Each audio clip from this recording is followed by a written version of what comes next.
The legendary Bourbon Trail, Part 3, Louisville Gateway. I hope you've had the chance to watch the first two parts of my series. The legendary Bourbon Trail, Part 1, Lexington Gateway. And Part 2, Bardstown Gateway, where I visited a total of 22 distilleries, incredible places, rich in history, charm, and character, each one unforgettable. If not, you're missing out. Go check them out. Now, in Part 3, we arrive at the Louisville Gateway, where we'll explore 11 more distilleries. Each one represents a chapter in Kentucky's bourbon story, steeped in tradition, full of personality, and completely unique. So sit back, relax, and enjoy the stories behind the names. In this episode, we'll visit Evan Williams, Kentucky Peerless, Michter's Fort Nelson, Angel's Envy, Rabbit Hole, Old Forester, Copper and Kings, Stitzel-Weller, Bulleit, Jeptha Creed, and the Kentucky Artisan Distillery. A journey through history, craftsmanship, and the spirit of bourbon. Welcome to Louisville.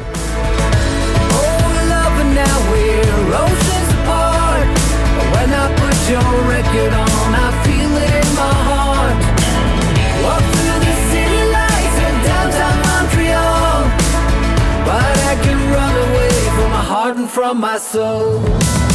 Hello, hello, where have you been?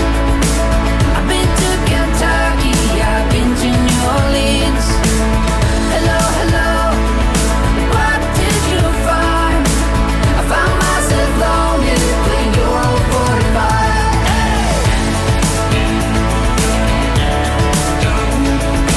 I've been to Kentucky, I've been to New Orleans.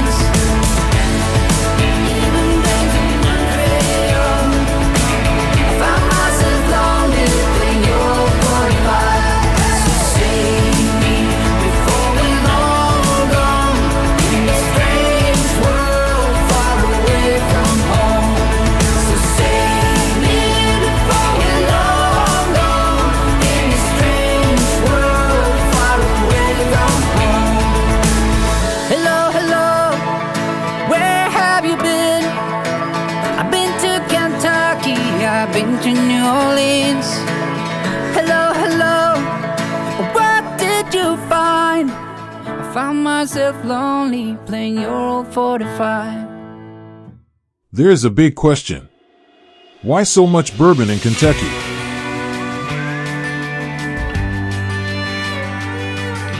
The secret lies beneath the surface.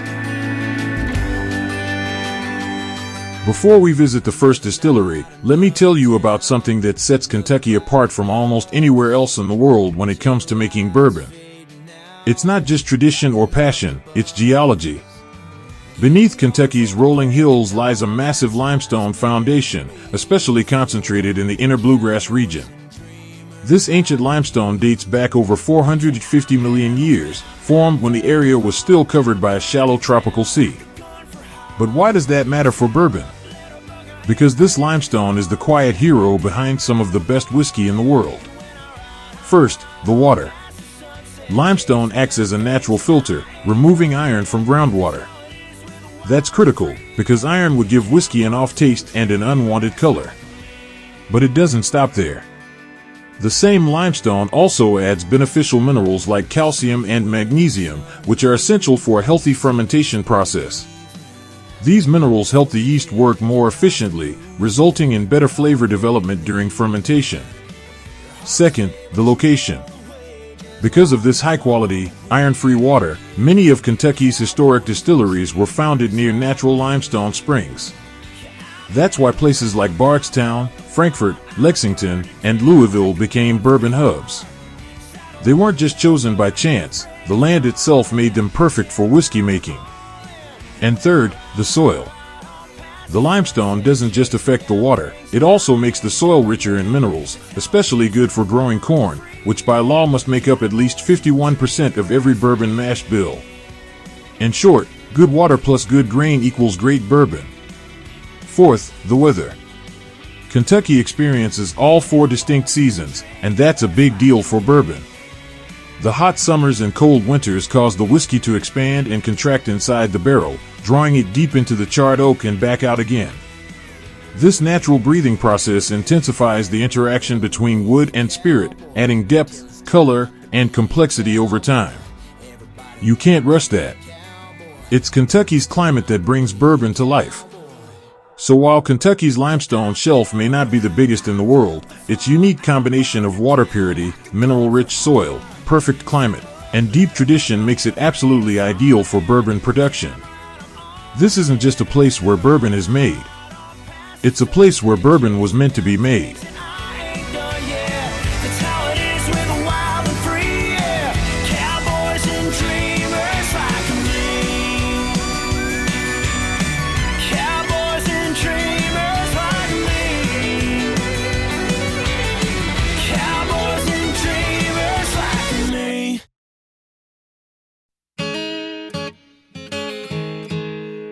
Evan Williams Bourbon Experience, the starting point of my Louisville journey.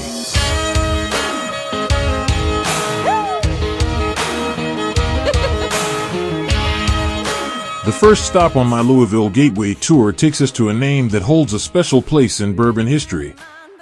The Evan Williams Bourbon Experience, located right on Louisville's iconic Whiskey Row.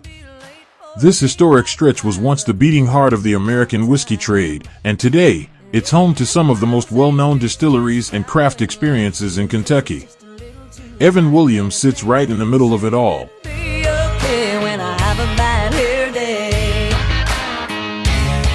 And if I change my mind a million times, I wanna hear him say, yeah, yeah, yeah, like it that way. Any man of mine better walk the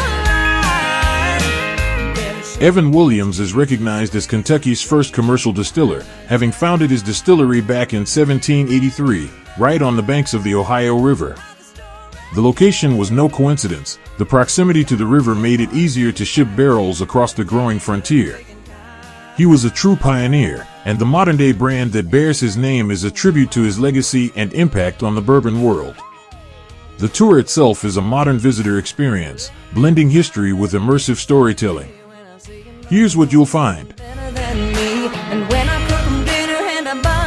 Like you better say, I like it like that, yeah. And if I change my mind a million times, I wanna hear him say, yeah, yeah, yeah, I like it that way. Any man of mine better walk the line, better show me a tease and squeeze and please. It begins with a multimedia introduction to Evan Williams' story and the rise of bourbon in Kentucky, complete with historic reconstructions and engaging visual displays.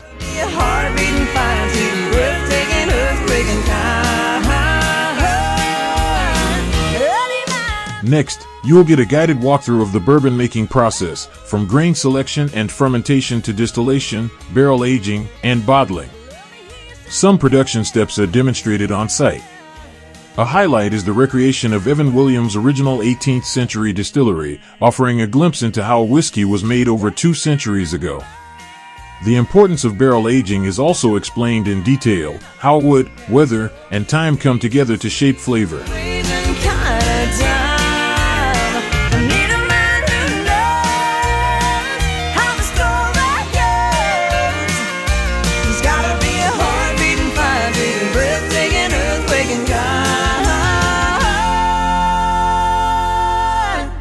Any man of mine.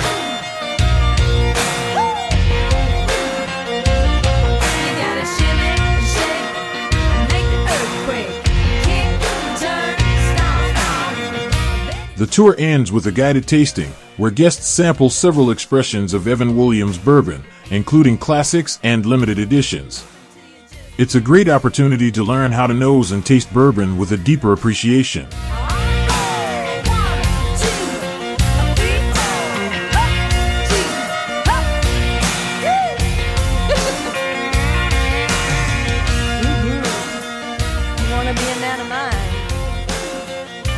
Now, to be honest, compared to other distillery tours in Louisville, this one didn't quite stand out. It's more of a theatrical experience than a true behind-the-scenes look into production.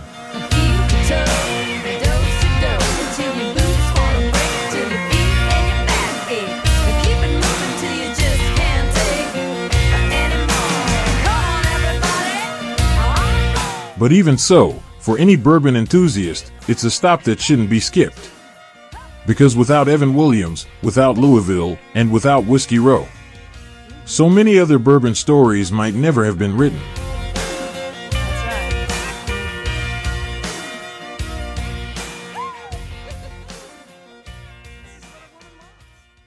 Just a stone's throw from the Evan Williams bourbon experience lies our next destination, and it's barely a 10-minute walk.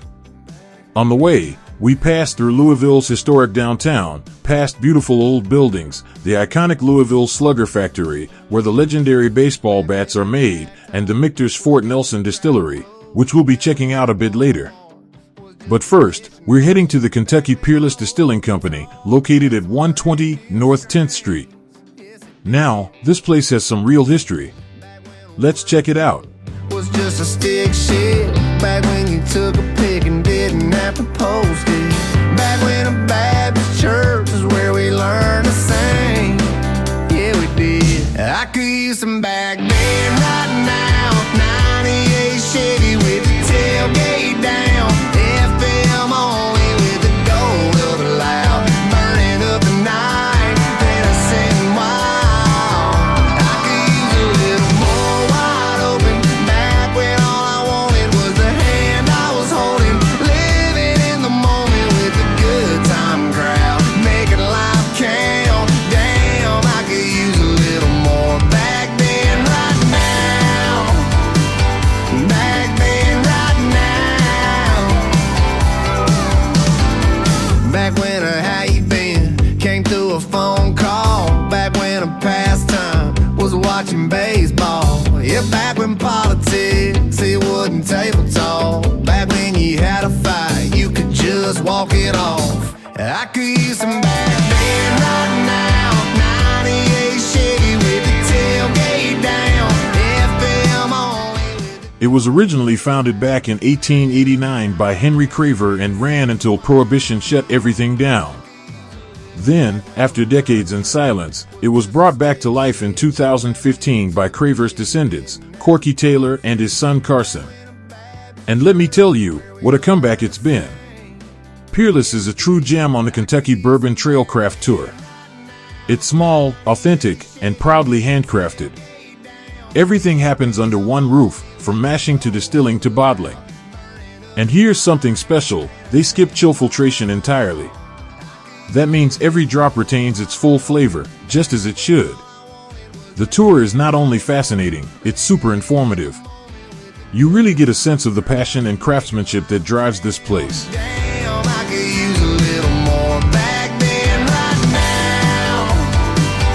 Back then right now. Back when a how you been came through a phone call. Back when a pastime was watching baseball. Yeah, back when politics, it wasn't table talk. Back when you had a fight, you could just walk it off. I could use some back then right now. 98 Chevy with the tailgate down. FM only with the gold of a loud. Burning up the night, then I said wow. I could use a little more wide open. Back when all I wanted was the hand I was holding. Living in the moment with a good time crowd. Making life count. Damn, I could use a little more back then right now. And then comes the best part, the tasting. And oh yes, there's a lot to taste. Highlights include high rye bourbon with rich notes of toasted sugar, charred orange, and dark fruit. Small batch bourbon, sweet corn, smooth vanilla, beautifully balanced. Single barrel Kentucky straight bourbon, every bottle is unique, bold, intense, and full of character. Single barrel Kentucky straight rye whiskey, spicy and vibrant, with a nice lingering finish. double oak bourbon aged twice, bringing out deep, complex oak tones. And a real standout, the bourbon finished in a cognac barrel, silky, elegant, with soft fruit notes and refined sweetness. Just exquisite. Each sip tells a story, and you can taste that Peerless doesn't just talk about craftsmanship, they live it. If you love whiskey, this is a place you simply have to visit. You won't regret it. In fact, you might not want to leave. Just a little more back then now.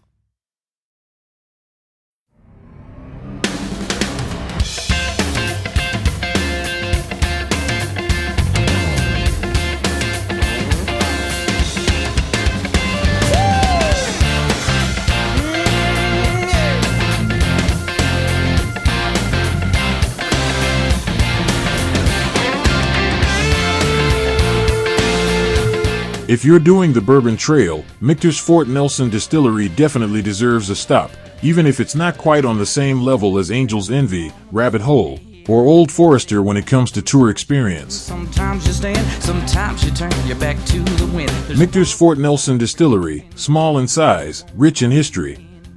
Right in the heart of downtown Louisville, proudly standing along historic Whiskey Row, you'll find one of the city's most fascinating bourbon stops. Straight down the garden gate, there's not much time left today. Life is a Housed in a beautifully restored 1890s building, this distillery may be small, but it's packed with character, craftsmanship, and a deep sense of Kentucky bourbon heritage. The red brick walls, iron columns, and preserved industrial details give the space an authentic atmosphere you can feel from the very first step inside. time that's in my blood and it's all around. I love you now like I loved you then. This is the road and these are the hands. From Mozambique to those Memphis nights, the copper pass to Vancouver's lights. And knock me down and back up again. You're in my blood, I'm not a lonely man. There's no road I can hold, a road so rough, this I know. I'll be there when the light comes in. Just tell her we're survivors. Life is a highway, but I wanna ride it all night long. Here, Michter's produces on a very small scale, just 1 barrel per day. That limited production creates a rare opportunity for visitors, the Discovery Tour. It's compact, but informative, offering a clear view of the process from start to finish. From the traditional copper pot stills, to fermentation, and the art of barrel aging. It's not about scale, it's about precision and care. But the real highlight? It's waiting upstairs, the second floor bar, but I'll come back to that later. Even if you've already visited the big-name distilleries, Michter's is absolutely worth your time for the historic setting, the intimate scale, and the deep sense of tradition that fills every corner of this remarkable building. If you're going my way, well, I wanna drive it all night long. Through all these cities and all these towns, it's in my blood and it's all around. I love you now like I loved you then. This is the road and these are the hands. From Mozambique to those Memphis nights, the copper pass to Vancouver's lights. And knock me down and back up again. You're in my blood, I'm not alone.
The bar at the second floor. Stylish and relaxed, it offers a curated selection of Michter's pours, including some rare and premium expressions you might not find anywhere else. It's the perfect spot to sit back, take a sip, and let the atmosphere sink in.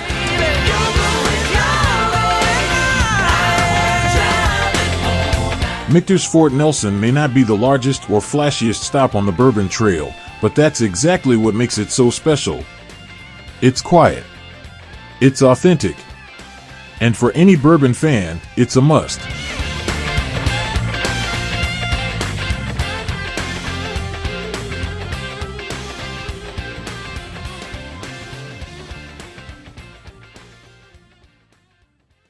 So now, let me tell you a little something about the Angels.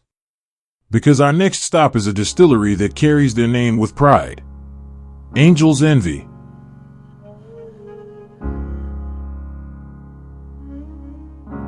Spend all your time waiting for that second chance, for a break that would make it okay. There's always some reason to feel not good enough, and it's hard at the end of the day. I need some distraction. Oh, beautiful release. Memories seep from my veins. Let me be empty. Oh, weightless, and maybe I'll find some peace tonight. In the arms of the angel, fly away from here, from this dark, cold hotel room, and the endlessness that you fear. You are pulled from the wreckage of your silence. Welcome to Angels Envy, a distillery known for craftsmanship, heritage, and a truly unique approach to bourbon and rye. Founded by the legendary Lincoln Henderson, a master distiller and pioneer in the whiskey world, Angels Envy was born from a vision to create whiskeys unlike any other. The name? It comes from the angel's share, the portion lost to evaporation during barrel aging. What's left, they say, is so good, it makes even the angels jealous. Their signature bourbon is finished in port wine casks, giving it a rich, refined flavor that sets it apart. And the foundation of their process? Simple, but powerful. A. American made. B. Brand new barrels. C. Corn-based. D. Distilled to 160 proof. E. Entered at 125. F. Filled at 80. G. Genuine. Always. Let's step inside and see what makes the angels envious. All this glorious sadness that brings me to my knees. In the arms of the angel, fly away from here, from this dark, cold hotel room, and the endlessness that you fear. You are pulled from the wreckage A moment of magic. of your soul. As you step into the fermentation room and catch a glimpse of the still behind the glass, something shifts. Light floods the space through tall windows, illuminating copper, wood, and steel, but also something deeper: atmosphere. The air is thick with the scent of warm grain, yeast, and rising mash. It's not just a room, it feels like a moment frozen in time. Bright, alive, and almost magical. And it's only the beginning. All right, so this right here is the breakdown of our bourbon, which we use 72% corn, 18% rye, and 10% malted barley. Now the corn, we actually get it from a local farm out in Shelbyville, Kentucky, about 30 minutes away from where we are. It's called Langley Farms. Now they're going to bring 2 trucks 7 days a week to fill up 2 of those silos out there. Now the rye and barley, on the other hand, we need to get those from places that have a much colder climate than what we get here in Kentucky. Those 2 grains come from the northern United States, those come from southern Canada. Now, like Langley Farm, they're all going to bring trucks 7 days a week.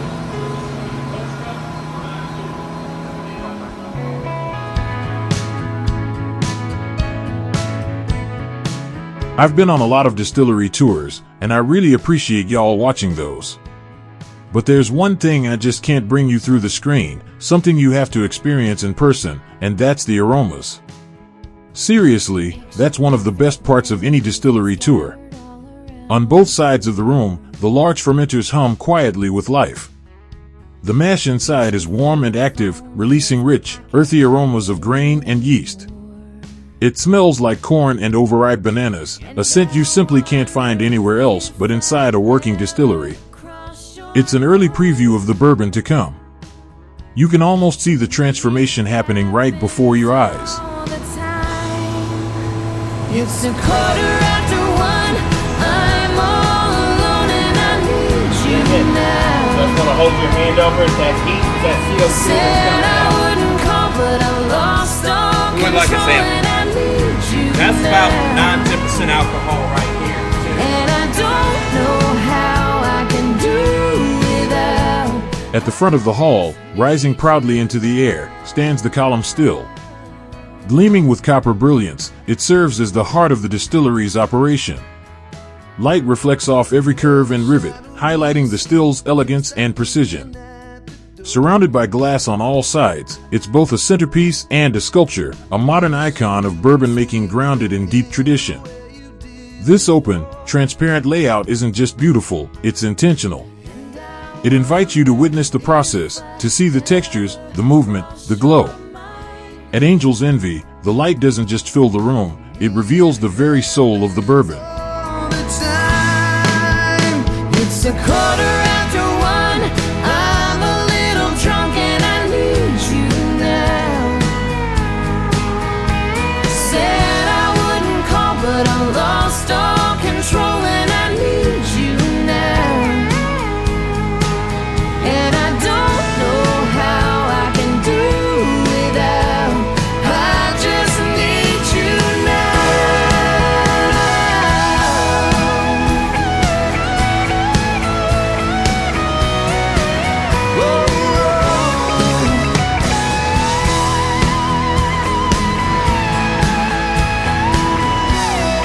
Guess I'd rather hurt than feel nothing at all. It's 1:15. I'm all alone and I need you now. And I said I wouldn't call, but I'm a little drunk and I need you now. And I don't know how I can do without. I just need you now.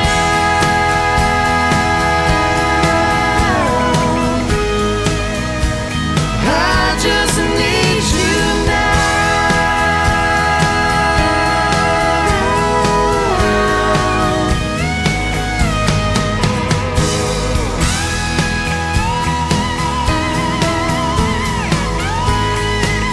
Oh, baby, I need. After walking through the heart of production, from fermentation to distillation, it was time for what every bourbon journey leads to, the tasting. Got a whiskey, can't stop looking at the door.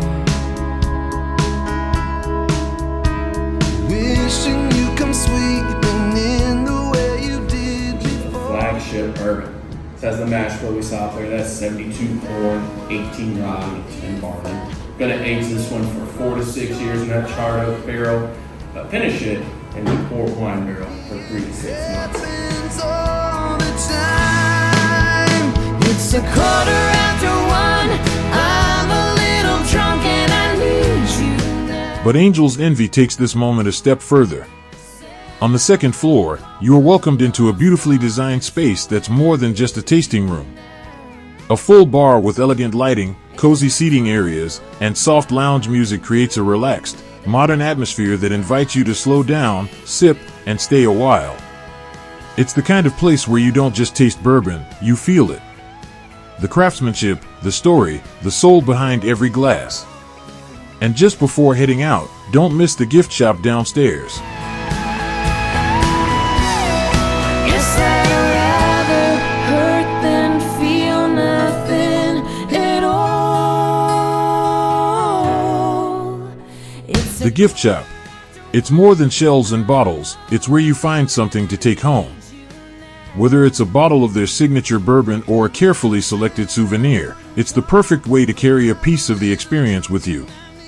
At Angel's Envy, the tour doesn't end with the final sip, it lingers, in taste, in memory, and in everything you take with you.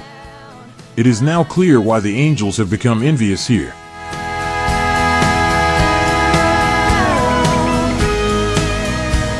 I just need you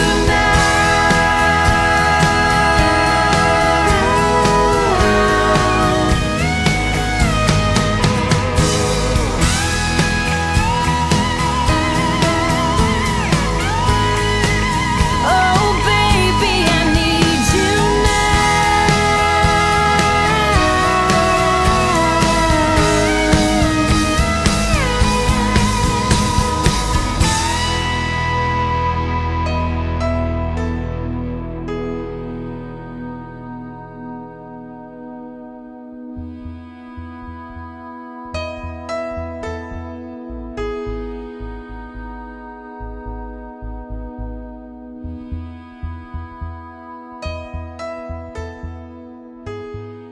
Let us continue. I told you to be careful. I told you keep your guard up and watch what you say. I told you there'd be people that could make you trip just standing in place. You didn't believe anything that I said. When they came, you were not prepared. Then it all fell right on your head. And now you're lying in this bed. You've got yourself in a rabbit hole. You're trapped 'cause you did not let. Welcome to Rabbit Hole Distillery, an experience that engages every sense. In the heart of Louisville, rising like a beacon of modern design, stands an architectural masterpiece, Rabbit Hole. Go. You took that bait and now you know you've got yourself in a rabbit hole.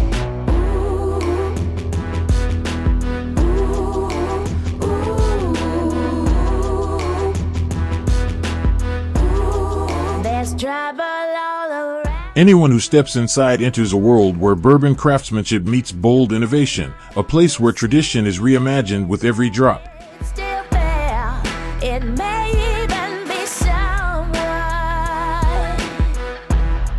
you thought that you. The moment you enter Rabbit Hole, you feel the passion behind the process, and it begins in the gift shop, the first space that welcomes you. Each bottle is a statement, tall, twisted, modern, reflecting the brand's bold break from tradition. The labels are color-coded, each telling its own story. Cave Hill, black and silver, creative and smooth. Haygold blue, spicy and strong. Boxer Grail green, bold and precise. Darringer, deep red, elegant and complex. Design and meaning go hand in hand. Here, every detail has purpose. You got yourself in a rabbit hole. The tour begins with a warm welcome, an old-fashioned cocktail in hand, and a brief introduction to Rabbit Hole's history and philosophy. From there, the experience unfolds across multiple levels, each one designed to bring you closer to the craft. You follow the journey from the mash tanks, through fermentation, to the towering copper stills, all set in an open, transparent environment filled with light and motion. Here, you don't just watch bourbon being made. You feel part of the process. Yourself in a rabbit hole. You're trapped. I think it's time for me to step back. And let someone take over who truly lives and breathes this place. Meet Owen, our incredibly knowledgeable and passionate guide.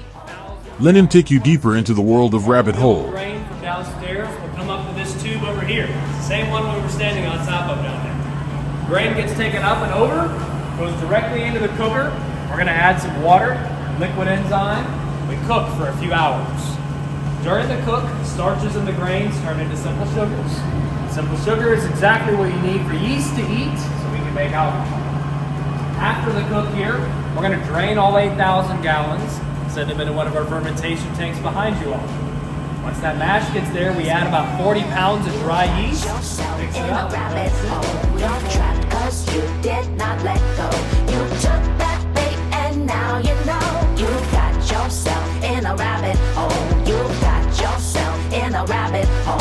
You're trapped 'cause you did not let go. You took that bait and now you know you've got yourself in a rabbit hole. So maybe a little bit under 2 days into the process right now. We still have a good reaction. All the bubbling coming up is the CO2 being released from the reaction between the simple sugar and the yeast. And we can get some heat coming up. Put your hand over this, you can actually feel it. Now, I'm not sure I'd recommend this last part, but if you really wanted to, you can smell this stuff, walk the CO2 up, might wake you up if you're kind of sleepy right now. Yeah. But it is a lot of fun to be able to see everything with open top fermentation. It's definitely a lot of fun. You didn't believe anything that I said. Gotta have eyes in the back of your head. Now it's so sad and you have regret. 'Cause you You can see these things really are every bit of 8,000 gallons. When they go down about 15 feet, you can see the agitator that I was talking about directly below where I'm standing right now. We also have these coils in here. I mentioned we're cooling this stuff down throughout this process. These constantly have cold water going through them to make sure these batches never get too hot. Because if the yeast got too hot, it would actually die and it would ruin the batch. We gotta keep this stuff around 75 or 80 degrees to prevent that from happening. It is kind of fun to see the agitator. But if you hop over here, jumping about 6 hours ahead, we can start to see a really good reaction. A lot more bubbling is coming through. You can start to feel the heat on this as well. A lot more CO2 being released. You didn't believe anything that I said. When they came, you were not prepared. Then it all fell right on your head. And now you're lying in your bed. You've got yourself in a rabbit This is our 12,000 gallon beer well. It's a little bit bigger than the 8,000 gallon fermenters. And this is essentially just a holding room to keep this stuff agitated so we don't clog any pipes. We're sending all this stuff into our distillation process. Because all this beer with the grain will eventually have to go through this pipe right over here. Every bit of it has to make it up and into the top of a column still. It's the beginning of that process, that distillation. This thing's 48 feet tall and 24 inches in diameter. Inside we have 19 perforated plates, one below every window we have on the side. Those are also made out of copper. Now, all the distiller's beer gets pumped from the beer well, up the tube, into the top of the still. The beer starts to fall down the perforated plates, and at the same time, we're pumping in hot steam from the bottom. Steam comes up, hits the beer, vaporizing the alcohol, sending it all up to the top. Then the grain, the water will fall to the bottom. That's called stillage. We're going to be taking all that out. We'll actually separate the liquid out, reuse that here for our sour mash process. But on the solids, all that leftover grain just gets sent out to a farm to be fed to the cows. I love this stuff. Can't get enough. The vapor ends up at the very top of the still. We're going to have to collect all of it and turn it back into a liquid. We want to drink this stuff eventually, of course. That's going to happen up here if you'd like to follow me to check it out. All right, y'all. Now all that vapor ends up at the very top of our still. We're collecting all of it in this condenser right over here. We have a coil inside here with cold water going around it, so it's always nice and cold. So as soon as that hot alcohol vapor hits the coil, it recondenses back into a liquid. The liquid we get coming off of this first round of distillation is 125 proof spirit. We call that low wine. Now, low wine is a little bit discolored, might have a couple of grains still in it, so we're distilling it a second time in our pot still. We saw that downstairs before we hopped on the elevator. 135 proof spirit. We call that high wine. That's also called new make, white dog, white lightning, moonshine if you do it illegal. But I promise we pay taxes. Okay. Feel free to rub it in your hands when you're done. This stuff makes your hands pretty soft. Not actually. terrible. Not terrible. That's a pretty good resounding endorsement. Turning back to living that old life no more. So rock me, mama, like a wagon wheel. Rock me, mama, any way you feel. This is probably one of the cooler but least important things that we have here, actually. This is called a spirit safe. It doesn't really do a whole lot except display the high wine that we just tried. Because we're not distilling right now, it's not actually running, but it would typically act like a water fountain. So liquid would just kind of flow over the top there. This could just be displayed. Like I said, really doesn't do a whole lot. They used to be used for taxes. The government would have a key to unlock the safe, test the liquid for proof, find out the volume that was made, and that's how they were taxed. Now it works a little bit differently, but most distilleries still have a spirit safe, really just as a commemoration piece. But pretty cool. It's fun to look at. It's actually made by the same company who made our stills. They're called Vendome Copper. Really well-known company in the distilling world. So if you're going on any other tours while you're in town, or in Kentucky, or the whole country for that matter, check out where these other places get their stills from, because I can basically guarantee you it's going to be Vendome Copper. Their shop is like 2 blocks. I hear my baby calling my name, and I know that she's the only one. And if I die in Raleigh, at least I will die free. So rock me, mama, like a wagon wheel. Rock me, mama, any way you feel. Hey, mama, rock me. Oh, rock me, mama, like the wind and the rain. Rock me, mama, like a southbound train. Hey, hey, mama, rock me. Oh, so rock me, mama, like a wagon wheel. Rock me, mama, I wanna feel. Hey, hey, mama. We're going to be in the room on the far side over here. Rock me, mama, like the wind and the rain. I wanna rock like a southbound train. Hey, yeah, mama. Come on in, grab a seat, make yourselves comfortable. The highlight of the tour? Without a doubt, the tasting on the upper floors. Sampling 4 world-class bourbons while overlooking the Louisville skyline is an experience like no other. It's the perfect finale, a view to remember, and flavors you'll never forget.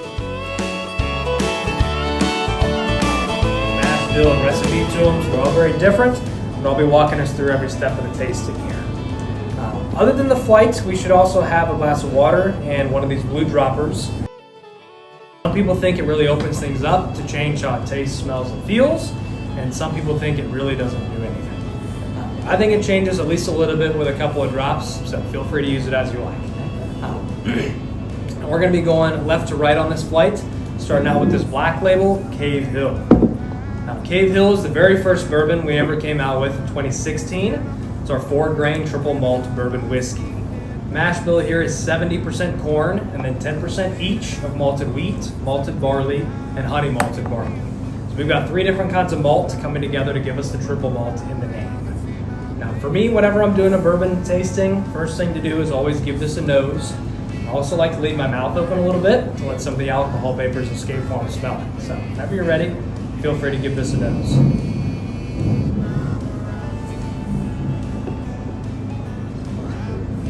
Definitely pretty sweet right off the bat. Getting some honey notes on that, maybe a little bit of the toasted grain from the malt. But whenever you're ready, give this a try and see what you think. Cheers.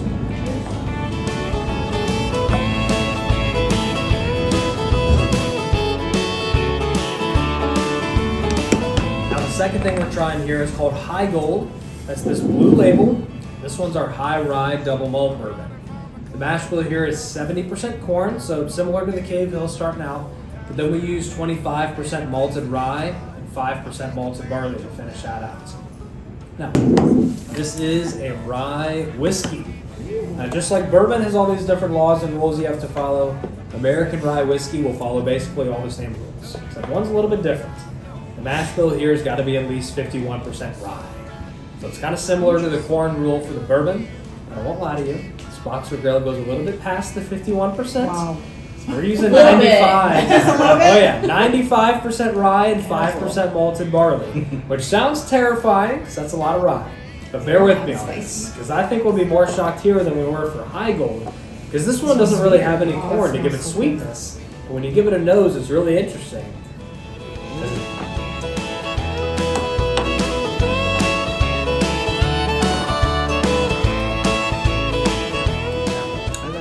It is still a rye. What did you say?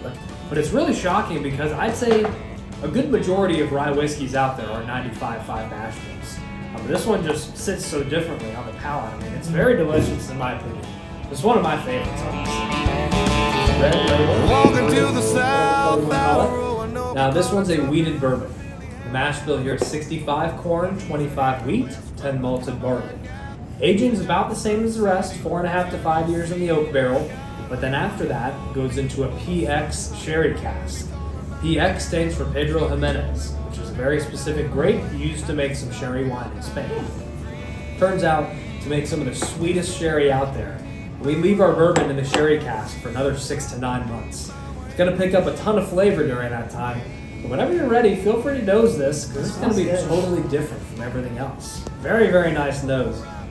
This one's got those dessert notes. So this one almost smells like a cocktail. Oh yeah. I mean, you get some cherry and caramel on that. A really nice flavor. But whenever you're ready, give this a try and see what you think. Rock me, mama, like a wagon wheel. Rock me, mama, I wanna feel.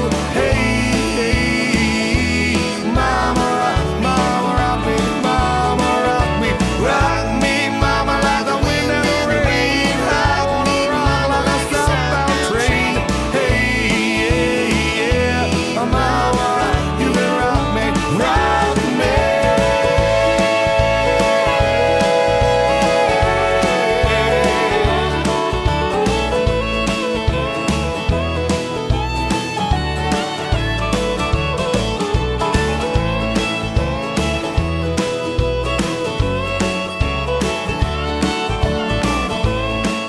I have to say, Rabbit Hole Distillery isn't just for bourbon lovers, it's for anyone who appreciates design, craftsmanship, and passion in every detail. Go see it for yourself. You won't regret it. To the entire Rabbit Hole team, thank you for the passion, the hospitality, and the inspiration.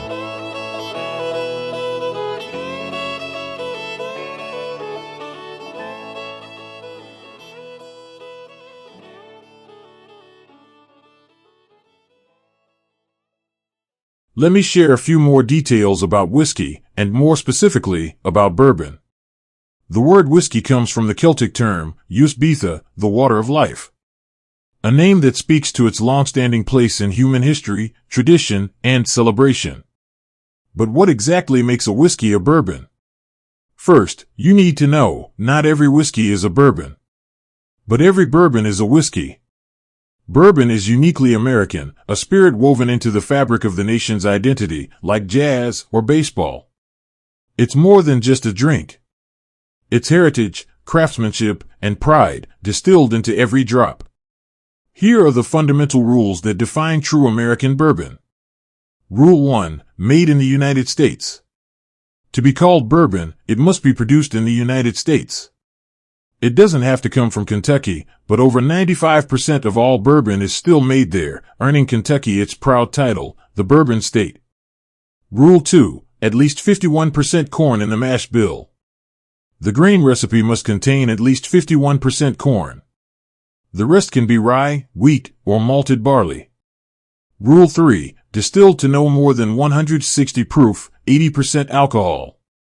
This limit helps preserve the rich, natural grain flavors. Rule 4, barreled at no more than 125 proof, 62.5% alcohol. Lower entry proof means better interaction with the barrel and more depth of flavor. Rule 5, aged in new, charred American oak barrels. Used barrels? Not allowed. Only freshly charred oak barrels are permitted. To be called straight bourbon, it must be aged for at least 2 years. If aged less than 4, the label must state the exact age. And here's something fascinating. 100% of bourbon's color and around 70% of its flavor come directly from the barrel. The barrel isn't just a container, it's where bourbon is born. Rule 6, bottled at a minimum of 80 proof, 40% alcohol. Rule 7, no additives, ever. No added sugar. No artificial colors. No flavoring. Only water may be added after aging to adjust proof. And there is also bottled in bond. It's more than just a label.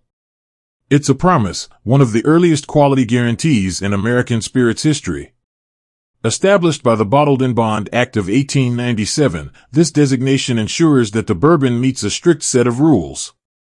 It must come from one distillery. Be made in one distilling season. Be aged for at least 4 years.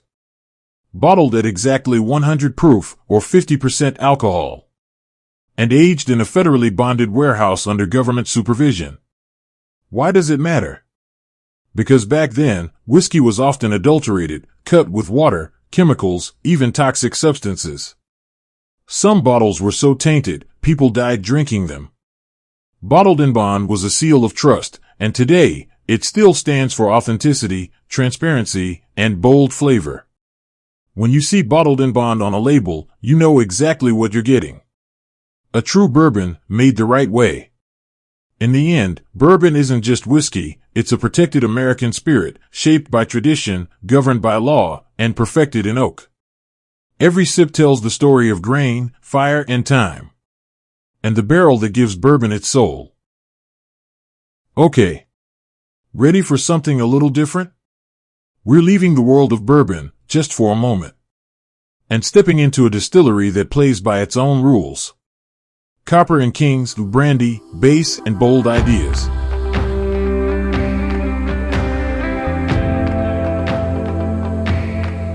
We were a million miles a minute, like the world was only... A new beat in Butchertown. Located in Louisville's historic Butchertown district. Copper and Kings is anything but typical. While most distilleries on the Bourbon Trail focus on whiskey, this one puts American brandy in the spotlight. And does it with style, energy, and a touch of rebellion. Let's step inside and see how bold ideas and deep bass reshape tradition. I hope a margarita puts you on the coast with me. A cold Corona takes you down to Mexico. And baby, when you take... Copper and Kings was founded in 2014 by Joe Heron, a visionary entrepreneur with South African roots, who set out to redefine American brandy. Instead of following traditional cognac-style aging in French oak, Copper and Kings takes a bold approach, using ex-bourbon barrels, sherry casks, and even beer barrels to give their brandies a rich, unexpected character. Their spirit base? Mostly Muscat grape must, not the usual wine. And the entire process is driven by copper pot stills only, which is exactly where the name Copper and Kings comes from. This isn't just brandy. It's American brandy, reimagined. I hope a margarita puts you on the coast with me. A cold Corona takes you down to Mexico. And baby, when you take a sip of some strong whiskey, does it put you in that dive bar, stealing my heart in a corner booth way down in Baton Rouge, baby? 'Cause baby, after all of this time, while I'm sipping... We start our visit by taking the elevator up to the second floor, where we check in for the tour. Think about me, the way I drink about you. On the second floor, where the tours begin and the tastings take place, hanging something hard to miss. A bold, orange dragon. Often photographed, rarely understood, this dragon is far more than just decoration. It represents the soul of Copper and Kings. Fire and transformation, the very essence of distillation. Rebellion and independence, the dragon as a mythical creature stands for strength, individuality, and breaking with tradition. And finally, brand identity, this dragon has become an unofficial mascot. It perfectly reflects Copper and King's rock and roll spirit. Brandy that's not just made, but lived. Loud. Bold. unapologetically creative. Do you drink about me?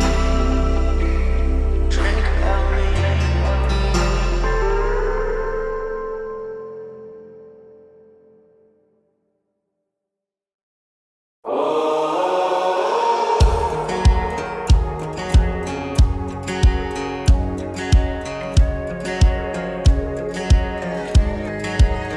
Hand on the Bible, I'm a decent man. No, I ain't perfect, but I'm learning how to be the best I can. But I got demons collecting dust, and I buried them so damn far down so they can't find their way back up. So don't mistake my kindness for weakness, cause I can flip that switch. And you can find The production space is lined with custom-made copper pot stills, shining like sculptures of fire and craft. And just like the brand itself, the entire space runs on a spirit of creativity, independence, and just the right amount of rebellion. all your blood. Promise when push come to shove, but you don't want that smoke. Better the devil you know than the devil you don't.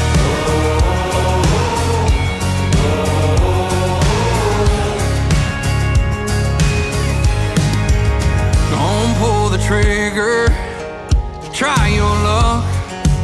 If you shoot your shot, better pray to God that I don't get my ass back up, 'cause you won't get your ass back up. But the real surprise waits underground.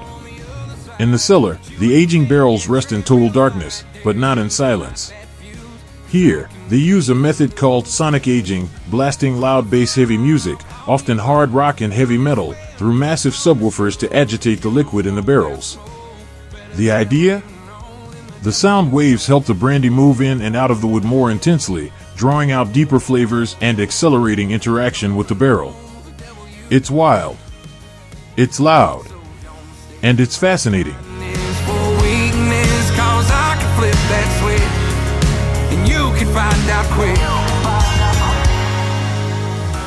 There's a hell on the other side that you ain't met yet. Tread real light, dare you to light that fuse, 'cause I can be a loose cannon.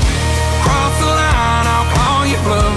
Promise when push come to shove, that you don't want that smoke. Better the devil you know than the devil you don't. After the tour, you head up to the third floor bar and restaurant, and it's a real showstopper. With sweeping views over Louisville's skyline and the rooftops of Butchertown, it's one of the city's best spots to unwind with a cocktail. The vibe is urban, relaxed, and full of creative energy. On the menu, an impressive mix of brandy-based cocktails, absinthe, gin, and bold, experimental barrel-aged spirits. The restaurant? Fresh, modern, and made to complement the glass in your hand.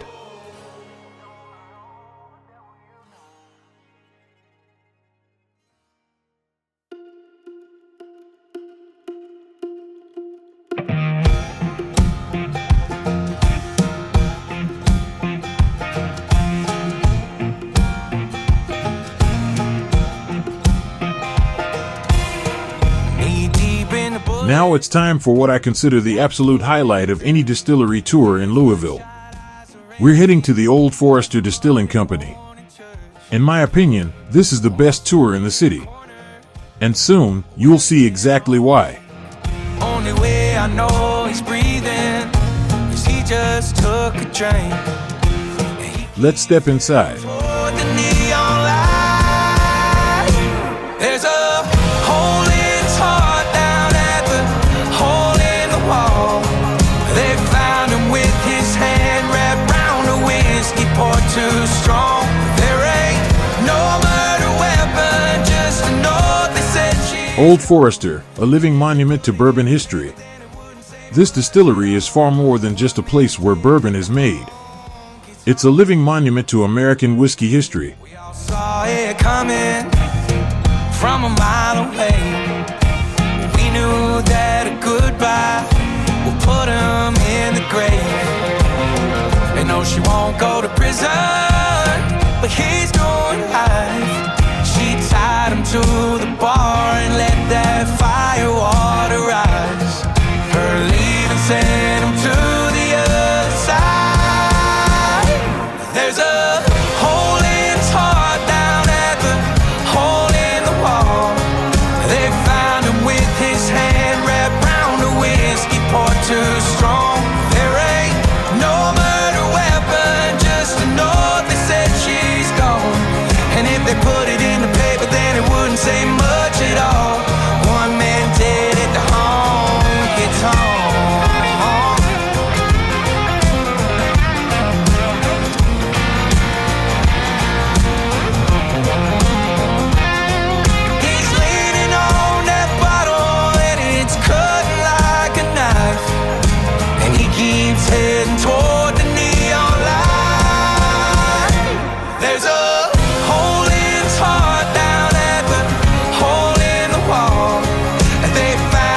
They put it in the paper, then it wouldn't say much at all.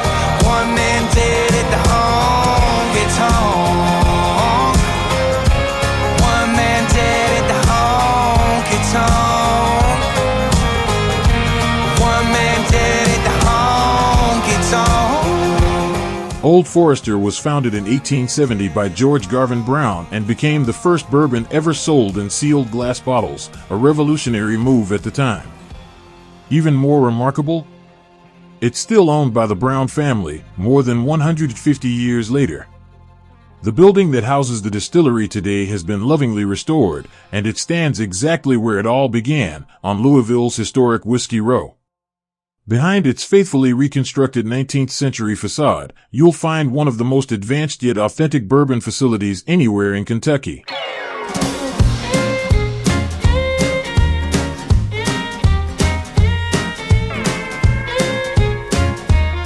That still stands in a stunning, light-filled atrium, framed by red brick, steel, and glass. It's the heart of the distillery, open, bright, and architecturally striking. A perfect fusion of industrial heritage and modern elegance. I don't wanna see the sunshine anymore. I'll be on the dark side right behind them same old swinging doors. Oh, who needs you when I can? The tour itself is an absolute highlight. It begins with a rich and engaging history of Old Forester, laying the foundation for everything that follows. From there, you follow the entire bourbon-making process, from grinding the grain, through mashing and fermentation, all the way to distillation in a towering column still.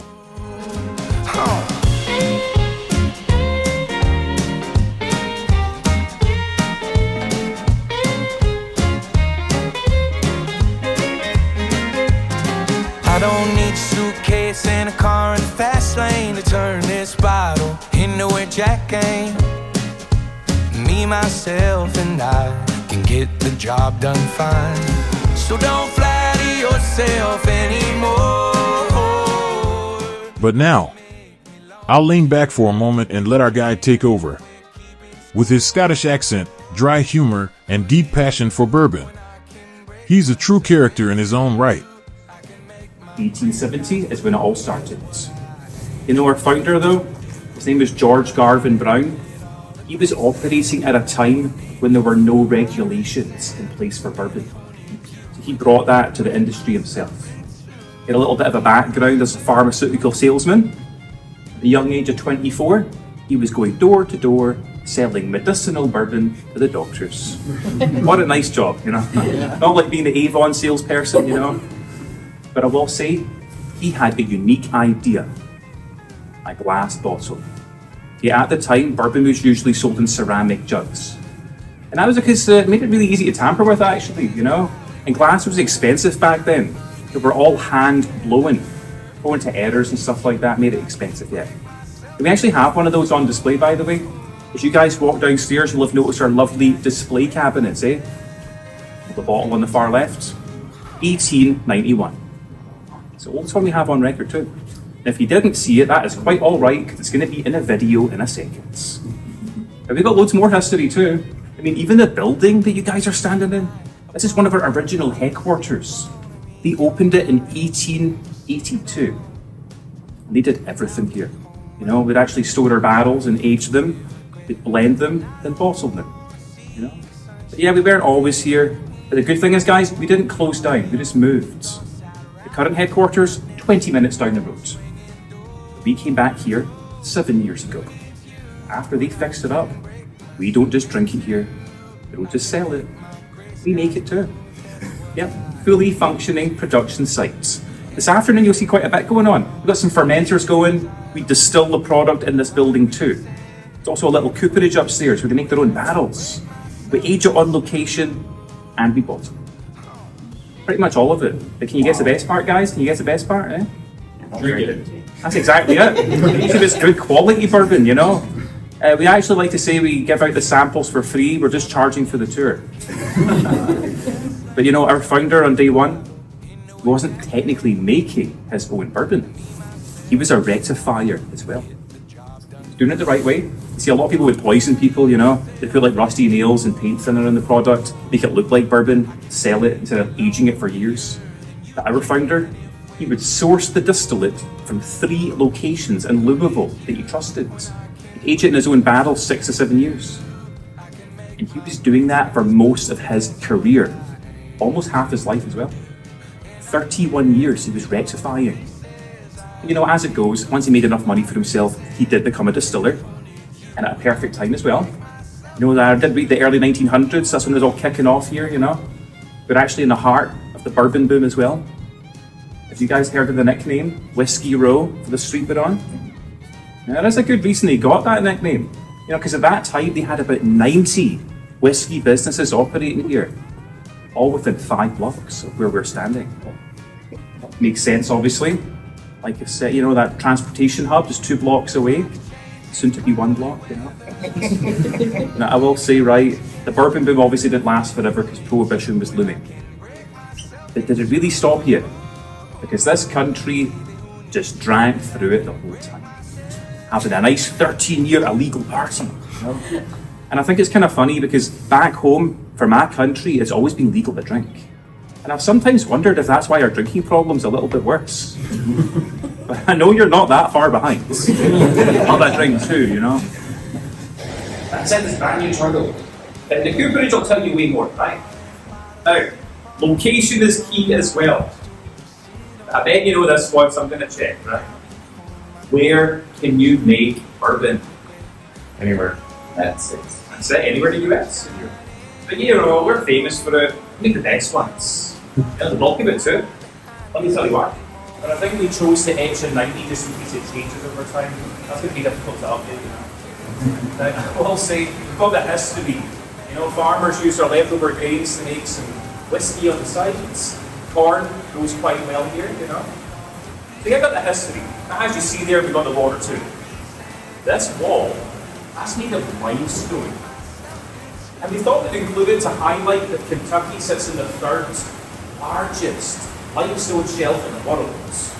That's only next to Scotland and Ireland. I don't need a suitcase and a car in the fast lane to turn this bottle into a Jack game. Me, myself, and I can get the job done. That's something. It's one of the things that makes our brand famous, actually. You know, you see, it's all about our yeast that we use. Yet this company has a proprietary yeast strain that they've been using since 1978. Separates from other brands. It's going to be the same going in the barrel. You know, it's going to be once it ages, we start figuring out what we put it in for a bottle. You know, I'll talk about that in more detail. Blind meal, this is great. I don't want you to miss this, guys. Check out our distilling equipment. That's the copper doubler. That's stage 2. That's the real treat. Column stone. Yeah, nice. Are they copper or what? Yeah. So it's actually a mix. It's copper plated on the outside into the bottom. And once all those grains do sink down, we'll filter them out, dry them off, and send them to farms. Give me a night, a bar and a bottle to sip on, a neon light and a stool to sit on, and I'll be on my way straight to a grave. And I don't want to see the sunshine in. Now comes a moment you won't experience anywhere else on the Bourbon Trail. Old Forester is the only distillery that builds and chars its own barrels on site. In a dedicated workshop, you can watch the process up close. Staves being fitted, hoops hammered into place, and finally, the barrels being toasted and charred over an open flame. The scent of hot oak, the crackling fire, it's pure magic. And honestly, it's a shame I can't share the smell with you through this film. That's a privilege reserved for those who take the tour themselves. This is Taylor. He's our cooper today. So yeah, Taylor, right here, making some barrels. We like to say they're tailor-made barrels. I feel it myself. He really loved that. Anyway. Oh, he used it a few times. Mostly for me, I think. I don't know if anyone else is saying that. But I will say, that's the reading station. Right, so he's getting about 30 staves hammered in there. And the last one's going to be very snug, so he's hammering that in, you know? Like I said, it's about 30 staves. But where they're from, it's random. You see, guys, these stores are owned from a 13-state region, 13 states, from Appalachia to the Ozarks, Minnesota to northern Florida.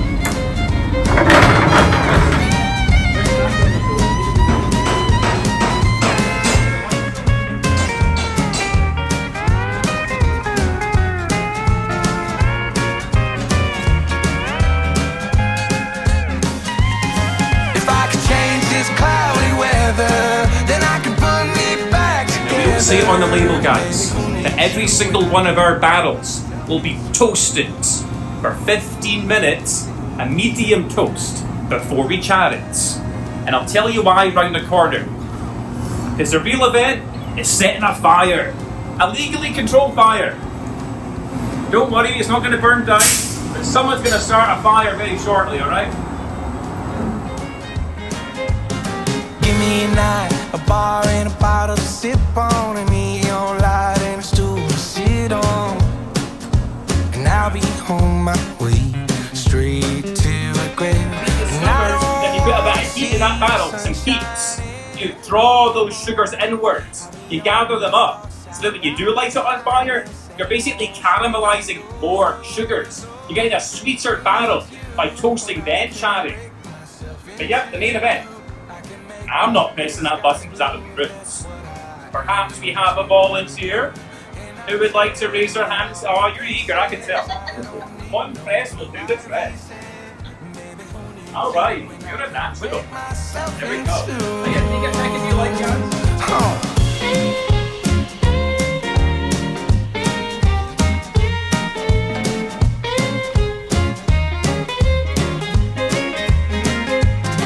I don't need a suitcase and a car in the fast lane to turn this bottle into a jack game. Me, myself, and I can get the job done fine. So don't flatter yourself anymore. How long? 45 seconds? 50? It's usually about 30 to 35. 30 to 35. Yeah, Because you toasted it first, right? that's it. You toasted it first. It's basically giving the fire more to char. Yeah, you max your char, but toasted it first. And the way to get that flame extinguished, a little bit of mist is spritzed up there to extinguish that flame. The thing that fuels it is a natural gas flame. Now, as for the char level, that's important to talk about as well. Because not all chars are equal. Usually, there's a number system. A 1 at the lower ends, typically a 5 at the higher ends. But ours is pretty close to a 3/4. A 3/4. You know, but to be honest, since we put our own privilege, we like to put it on timing. You know? Like 30 seconds for most of it. And that's just to get me back to that. Give me a night, a bar and a bottle to sip on, and me on light and a stool. As you can see and hear, this is a real workshop, where the barrels are handcrafted from start to finish. It's loud, it's gritty, but it's also fascinating to watch. A rare glimpse into the hands-on craftsmanship that gives bourbon its soul. Who needs you when I can break myself in two? I can make my gray skies blue if that's what I You have am. charred one side as well, same char level. You can't really see it, but the heads actually have a little bit of wax around them. Flavor neutral wax. It helps prevent the leaks there. That's what was commonplace for leaks. Sure, it must be very satisfying with that head in there. I don't need a suitcase and a car in the fast lane to turn this bottle into a While jack. he's doing that, I'll just touch on how we fix the leaky barrels. We actually expect them. We expect leaks. About 90% of our barrels will have a small leak. So the way that people check You can if we're he's going keeping to drill a hole out, fill it with a bit of water, and then 7 pounds of air pressure is applied to simulate a full barrel. It's just like checking for tire leaks, you know. And if he sees bubbling, he'll source it and plug it with cedar chips. And that's a pretty flavourless wood. Legally, we can use that without effects and calling it bourbon, you know. And it's got great swelling properties. We'll just leave it for several hours, let that wood swell up, retest it later on. If it's alright, that's at past quality, just like these ones here. And the ones standing are empty, but they're full over there. Let's check out this iron going on.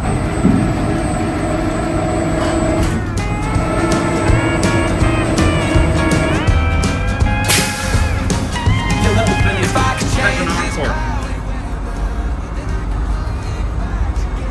But yeah, the barrels on their side through there, yeah, they're full. The best part's filling them, obviously. That machine's doing it. We're going to pump it up with 53 gallons of our distillate. Clear stuff. Now, we do have a rickhouse back here, we'll see in a second. But this one back here is tiny by comparison to our main one.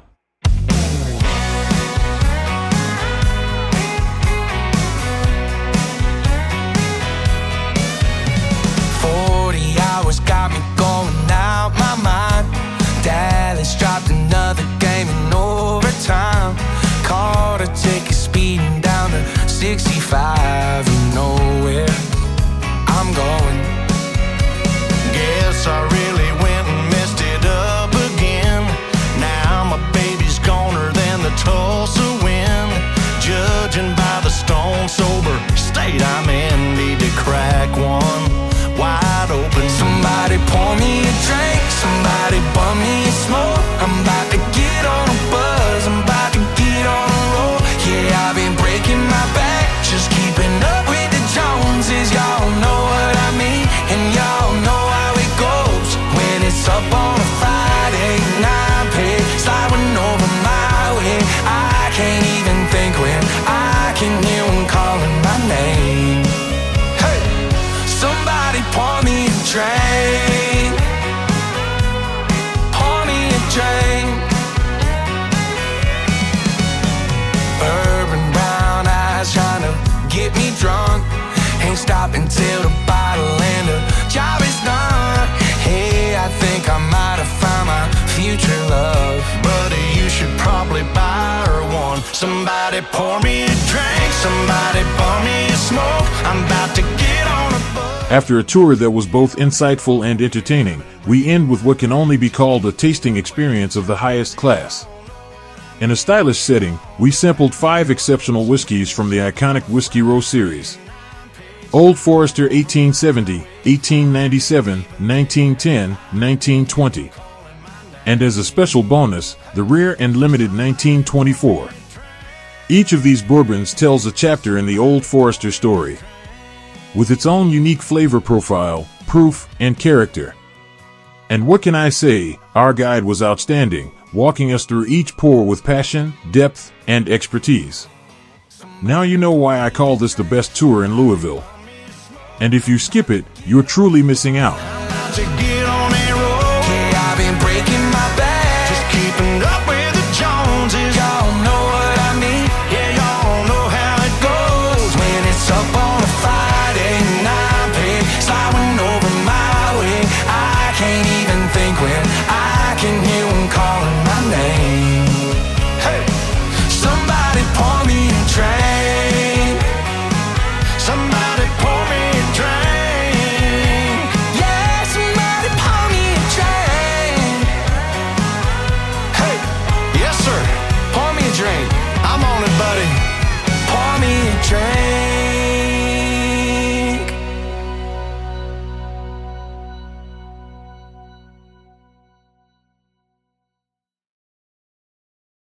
After a tour like that, it's hard to imagine what could possibly top it. But trust me, what comes next is something truly special. We're heading to a legendary place, rich in history, flavor, and mystery. The iconic Stitzel-Weller Distillery. Located just outside Louisville in the Shively district, this site is considered by many bourbon lovers to be almost sacred ground. Another corner jukebox spinning $20 worth of songs. Another almost burned out neon neon sign to look at all night long. Yeah, I've tried the same old places, the midnight highs, covered all the bases. You can stare at those rocks in that glass, turn them up, but you can't turn it back. 'Cause the whiskey's still gonna talk the same. By 3 drinks in, you're gonna know her name. You can hang around a brand new crowd to kill some time. Yeah, you can find a hole in the wall in any old town, but last call still gonna shut you down. No, you ain't changing her mind or changing her heart. You're just changing bars, changing smoke, changing bar stools, crown and coat. Yeah, goodbye still means gone. Founded in 1935, just 2 years after the end of Prohibition, Stitzel-Weller was the vision of 3 men: Julian Pappy Van Winkle, Alex Farnsley, and Arthur Stitzel. Together, they built more than just a distillery, they built a legacy. The distillery became legendary for pioneering wheat bourbon, using wheat instead of rye as the secondary grain. This subtle shift created a softer, rounder, more elegant bourbon. It became the signature of iconic labels like Old Fitzgerald, Rebel Yell, Old Weller, and Old Rip Van Winkle. Many of these bourbons are now rare treasures, highly sought after and celebrated around the world. It's no wonder that Stitzel-Weller is often called the birthplace of refined American bourbon. But the golden age eventually came to a close. In 1992, the stills fell silent and the distillery ceased production. What remained was legend. Today, the property is owned by Diageo, one of the world's largest spirits companies. While no new bourbon is made here, the spirit of the place is very much alive. The new flagship brand, Bulleit and Bow, draws directly from the distillery's rich history. Its name honors the 5 keys that once unlocked the Rickhouses, each key representing one of the 5 essential steps in bourbon making: grain, fermentation, distillation, aging, and bottling. Every bottle of Bulleit and Bow includes one of 5 brass keys. And those who collect them all become part of an exclusive club, with access to private tastings, special releases, and curated events steeped in tradition. What can I say? I'm proud to say that I'm now the owner of all 5 Bulleit and Bow keys, along with my very own brass tasting cup. It's a small object, but for anyone who's followed the story, it feels like holding a piece of bourbon history in your hand.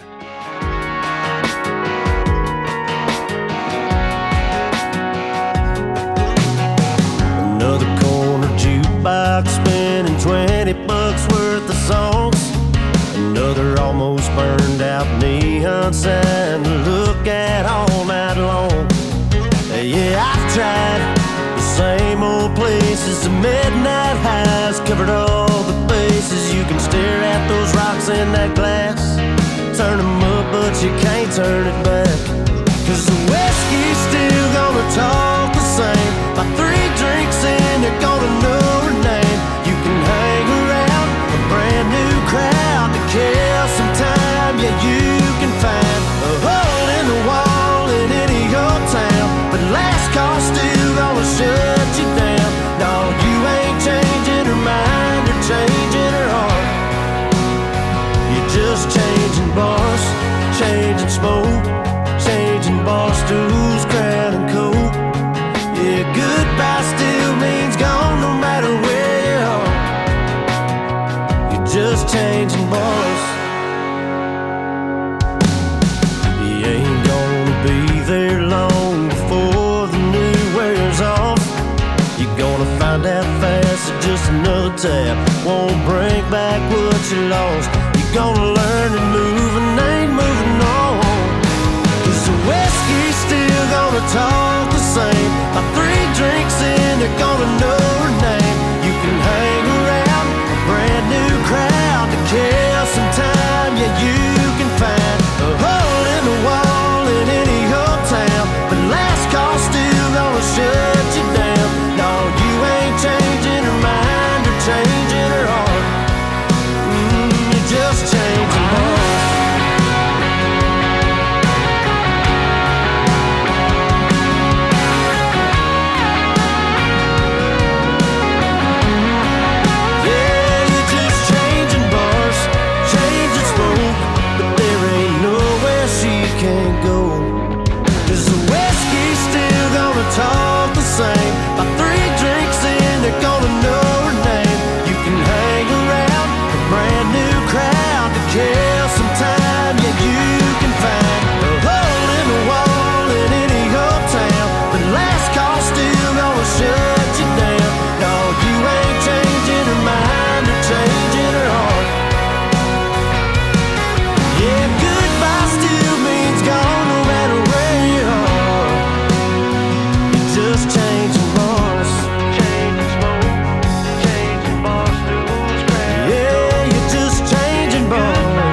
boss.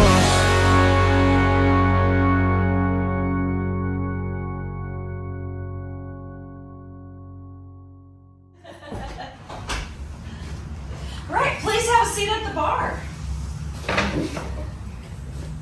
So we are going to step away from our history here for a moment and really dive into, Of course, a tasting. rather misleading how they. So single grain means that it was produced at one distillery. A single malt means one grain. I know it's odd. So this has multiple grains in it, including American corn they were importing.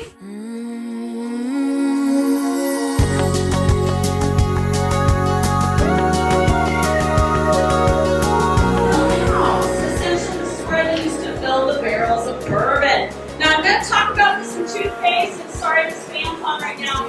Fall, rain, snow, moisture. Turn the fan on. Right. Right back here. Told me I can stay right here forever in your arms, and there ain't no way I'm letting you go now, and there ain't no way, and there ain't no how to This is what see they that. used until 1993. Now, we could get to a point where we could fill 3 barrels at a time. You can see the pipe they added to bring the products over. This is where we get to where we could fill 1 barrel of bourbon every 4 minutes and 17 seconds from that huge still.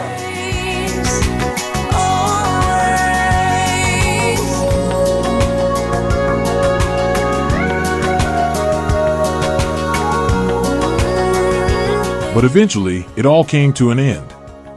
And to mark that moment, the employees wrote it down on the wall like a final signature in time. Last barrel filled, July 2nd, 1992. A quiet farewell to a legendary chapter in bourbon history. Your love for me in your heart, and there ain't no way I'm letting you go now, and there ain't no way. As you can see, the guided tour at Stitzel-Weller takes visitors deep into bourbon history. You walk among original equipment, see aging warehouses still in use, and feel the quiet reverence of a place that helped shape Kentucky bourbon as we know it. We will be together all of our days. Wanna wake up every morning to your sweet face. Always. Come on in. All right, we have about 35 minutes left of our tour. I do want to mention we do have restrooms here. We will be in this space for a few minutes. You may notice the funky tile on the walls. Essentially, this used to be the old employee gymnasium World above me, I can still see your love for me in your eyes, and there ain't no. All you need is grain. Corn, wheat, rye, and barley. Those are the 4 cereals grains. You are notice right there, the corn is a whole lot bigger than everything else. Bourbon needs at least 51% corn. A grain mill is going to break up those grains and then we're going to boil it. Our mash cooker is going to be heating those grains in order to convert starches to sugar. Once we get the sugar, we put it in these fermenting tanks right here. We add yeast to that, and that's going to be our fermentation. Once fermentation is complete, the whiskey is distilled and laid to rest in oak barrels, and from that moment on, the real magic begins.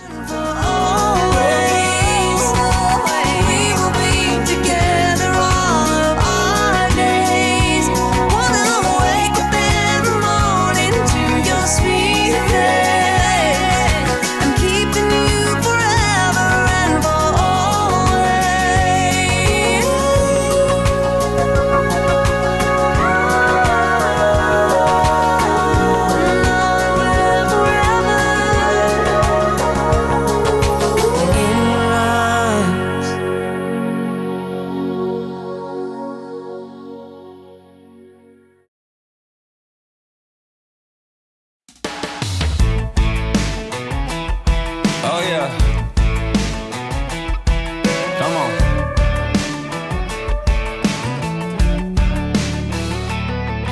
Like blue jeans jeans and a band on a t-shirt, cold beer and a song through the speakers. Some things just never go out of style. Oh yeah, like a porch swing and a Sunday morning, sweet tea and a peach pick from Georgia. Some things just never get old with time. Just like the way she talks, so sweet and so clear. Oh, it's music to my ears. That girl, she's a sweet home Alabama. She could pay me a Birmingham. Hot damn if I could make it to Cheyenne. Ramarillo by morning. Man, she feels like a woman, like I heard her on the radio. Driving down that red dirt road. Oh, I can't get her out of my head. No, I gotta have it. That girl is a country classic. Yeah. That girl is a country classic. Like first dates and a kiss in a truck bed, up late, stealing liquor from the cabinet. 8 tracks, home team on a ball cap. She ain't a throwback. That girl, she's a sweet home Alabama. She could pay me a Birmingham. Hot damn if I could make it to Cheyenne. Ramarillo by morning. Man, she feels like a woman, like I heard her on the radio. Driving down that red dirt road. Oh, I can't get her out of my head. No, I gotta have it. That girl is a country classic. Yeah, she's a country classic. Just like the way she talks, so sweet and so clear. Oh, it's music to my ears. That girl, she's a sweet home Alabama. She could pay me a Birmingham. Hot damn if I could make it to Cheyenne. Ramarillo by morning. Man, she feels like a woman, like I heard her on the radio. Driving down that red dirt road. Oh, I can't get her out of my head. No, I gotta have it. That girl is a country classic. Yeah, she's a country classic.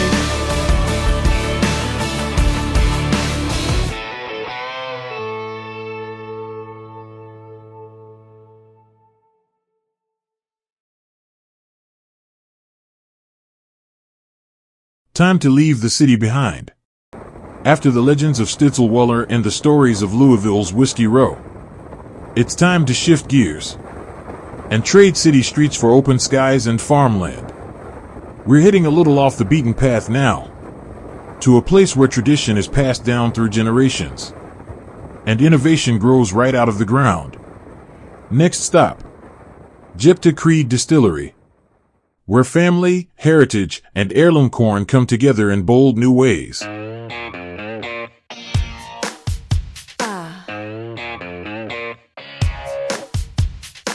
Let's go.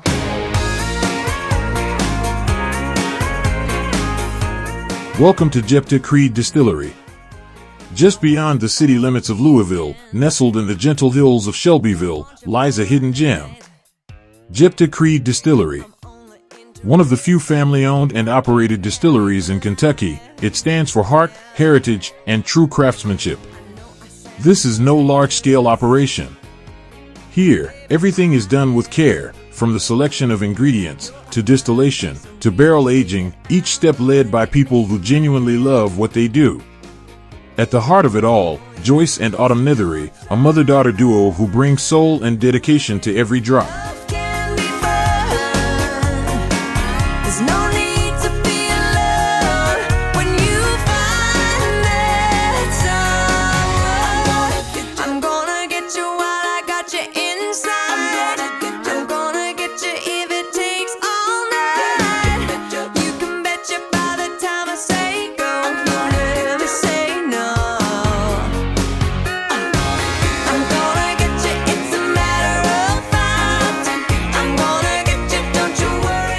On the tour, you don't just learn how whiskey is made. You feel their passion woven into every part of the process. What sets Jeptha Creed apart? One key ingredient, bloody butcher corn, a rare heirloom grain with deep red kernels. It adds a rich, slightly sweet depth that gives their whiskey its unmistakable character. But it's more than the grain. The Nethery family grows most of their ingredients themselves, embracing sustainability and preserving traditional values in a world driven by mass production. The moment you walk through the doors, it's clear. This place isn't just about making spirits. It's about sharing a legacy. You feel it in the warm welcome, in the pride of the staff, in the thoughtfully designed tasting room, and in the barrels quietly aging toward perfection. Jeptha Creed isn't just a distillery, it's an experience. In a world where big names get the spotlight, it's places like this that remind you what true craft means. So if you're ever in Kentucky, make the trip to Shelbyville. Because here, in this quiet corner of bourbon country, you won't just taste the whiskey. You'll taste the passion, the history, and the soul of a family's dream. Just like I should, I'll get you good.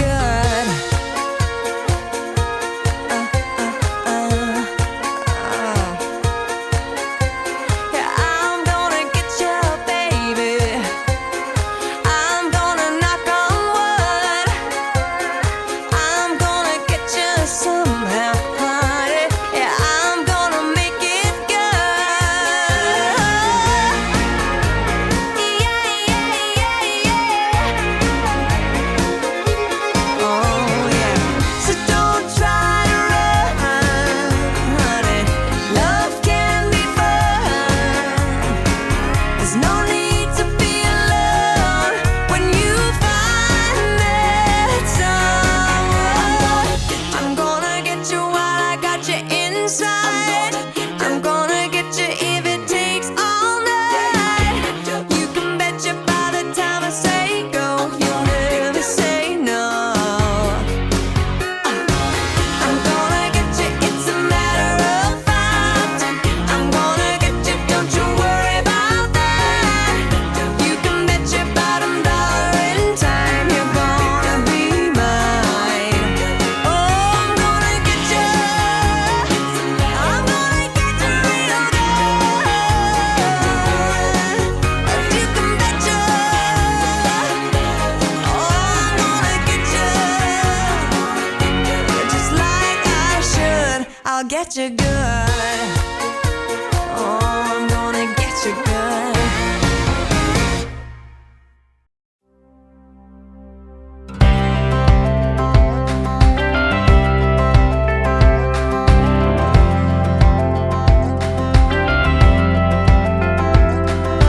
I said, hey, you just smiled. Song played on, we talked for a while. Your hair was up, your skin was tan. My heart skipped a beat when you touched my hand. That September sun went to sinking real slow, and the moon went to creeping up high. Leaned in for a kiss, and you ended up in my arms for the rest of my life. I love you longer than the Mississippi River, stronger than a wind in the winter, better than a Hemingway novel. Right hand down on the Bible, I'm all yours all the time. Through your lowest lows and your highest highs. It's a long ride from here to forever. But girl, I love you longer. Yeah. You fit right in when I brought you home. Mama said, boy, don't you let her go. Don't worry, mama, I ain't that crazy. That girl right there, she ain't no maybe. So I worked a little more and I slept a little less, put a little back every paycheck. Took you out one night and girl, you cried when I hit one knee and said, I love you longer than the Mississippi River, stronger than a wind in the winter, better than a Hemingway novel. Right hand down on the Bible, I'm all yours all the time. Through your lowest lows and your highest highs. It's a long ride from here to forever. But girl, I love you longer. Yeah.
After the heartfelt, family-driven charm of Jeptha Creed, our next stop takes us just a short drive west to something very different, the sleek, modern world of Bulleit Distilling Company.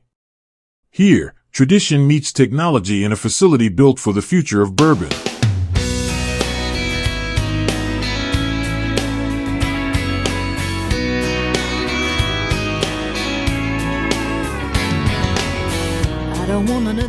The Bulleit Distilling Company in Shelbyville, Kentucky, was opened in 2017 and is one of the more recent additions to the Kentucky Bourbon Trail.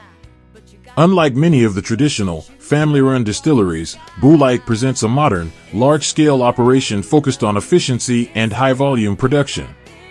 The only highlights at the tour, however, is the gift shop, which is often described as one of the most modern on the Bourbon Trail. It's spacious, well-designed, and offers a wide selection of Bulleit products and merchandise. The bar area is also nicely done, providing a comfortable setting to try some of their whiskeys. But we come to that later. The first thing what we notice are all the signatures on the barrels. Guests are invited to sign the barrel as a time capsule. Fast horse, ride me off into the sunset, baby, I'm forever yours. But first, let us hop on the bus for the distillery tour. This is anybody's first distillery tour ever. The rest of the Bourbon Trail will be a little bit more modern because this place was built in 2016. So we're using a lot of today's technologies and computers to help make our drink.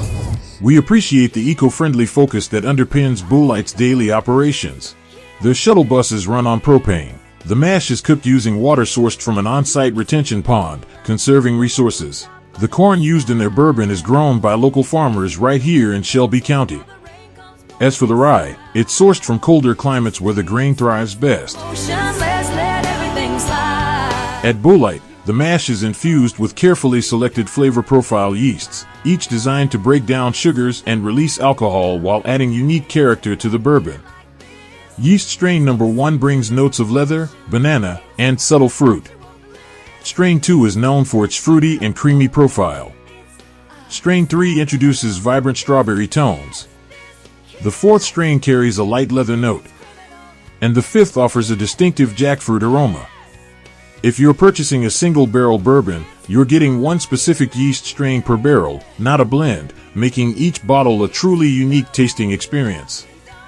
For those seeking rye-forward bourbon, look for a B on the label. If you're after a corn-forward flavor, watch for the E. These small indicators reveal a lot about the whiskey's taste profile before you even pop the cork.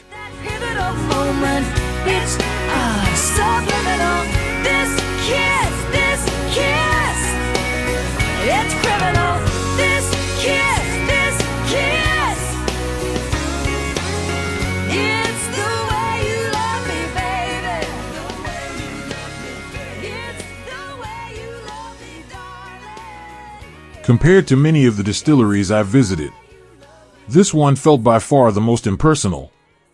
Aside from the fermentation room, where 12 massive 20,000-gallon tanks stand, you mostly walk through sterile corridors, separated from the process by glass walls. There are no sounds, no smells, no real atmosphere. It feels more like walking through an exhibition than experiencing a working distillery. A missed opportunity, in my opinion, because the heart of bourbon lies in its hands-on craft, its warmth, and its living energy. I'm on that small town shit. I got a 30-06 in a stick-built house out there in them sticks. Got a hillbilly habit I can never kick. No, I ain't never getting off of it, off of it. I'm on that small town shit. I'm on that. Yeah, I'm catching catfish where I wash my sins. I be out there hanging like I'm live on limbs. Got a shine in the sky, shine in my drink. This country boy surviving like hey. I'm on that small town shit. I got a 30. After the tour, we moved on to the tasting, the part many of us had been looking forward to. In front of each whiskey were little balls of different spices and natural flavors. It was a creative and engaging way to heighten our senses. We were invited to smell, reflect, and guess the connections, to tune our noses and minds before tasting. A subtle reminder that bourbon is not just about flavor, but also about memory, emotion, and experience. After the tour and tasting, we took a moment to explore the gift shop and enjoy a quiet drink at the bar, both among the highlights of our visit.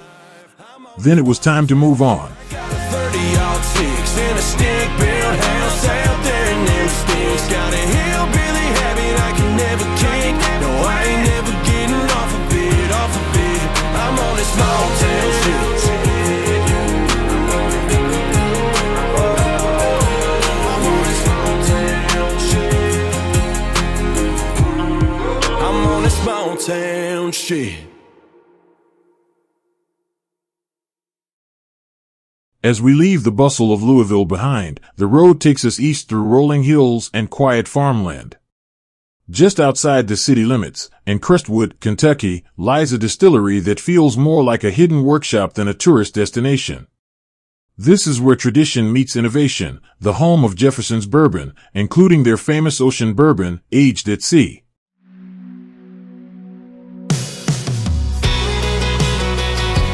Welcome to the Kentucky Artisan Distillery, where bold ideas are crafted by hand.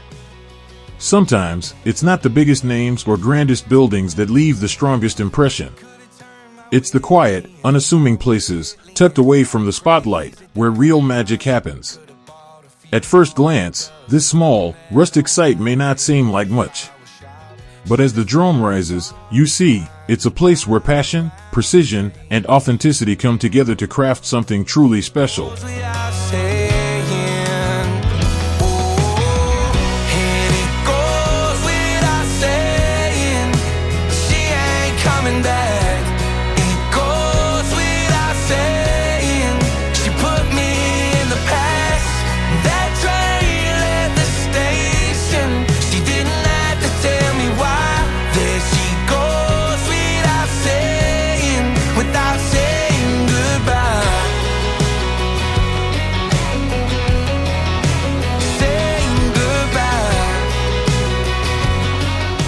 From the moment I stepped through the door, I was welcomed not as a tourist, but as a guest. There's nothing polished or commercial here. No sterile corridors or stage displays. Instead, you feel like you've been invited into someone's home, a place where bourbon is made with heart and soul. Inside, the shelves are lined with bottles rich in character. And at the heart of it all, Jefferson's bourbon, including the legendary Jefferson's Ocean. A whiskey aged not only in Kentucky, but at sea. The barrels sail across the globe, kissed by salt air, rocked by the waves, aged by sun and motion. What returns is a bourbon with a complexity as deep as the ocean itself. Even the gift shop tells a story, every corner decorated with care, every item chosen with purpose.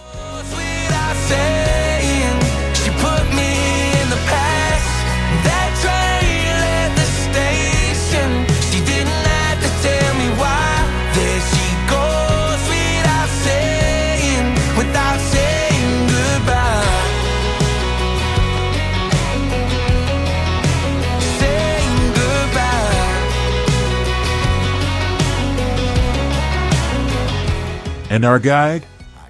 A storyteller in spirit. With wit, warmth, and an encyclopedic knowledge of the craft, he brought the distillery to life. And I would like to welcome you with some of our new Kentucky Artisan Distillery series. This is Wheated Mash Bill number 4. It is all made here at this distillery. But her taillights are doing all the talking. Oh, and it goes without saying. Coming back, it goes without saying. She put me in the past. That train left the station. She didn't have to tell me why. There she goes without saying goodbye. Saying goodbye.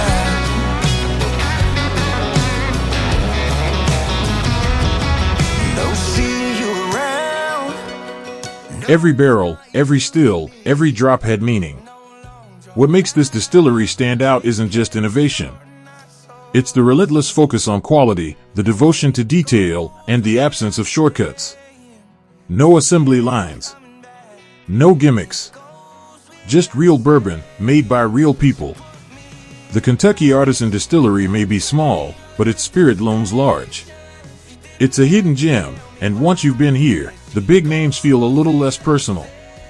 So if you're looking for more than a tour, if you're looking for truth, tradition, and something made with soul, this is where your glass belongs.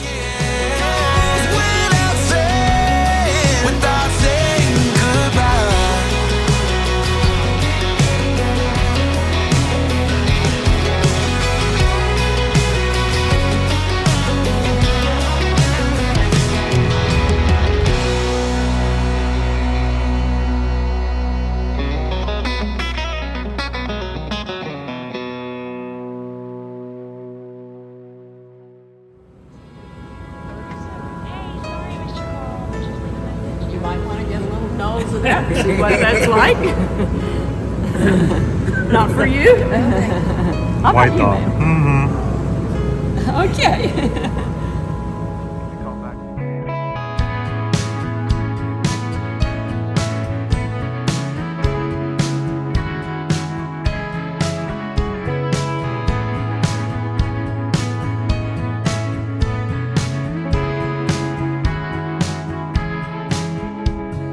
Picture perfect memories scattered all around the floor.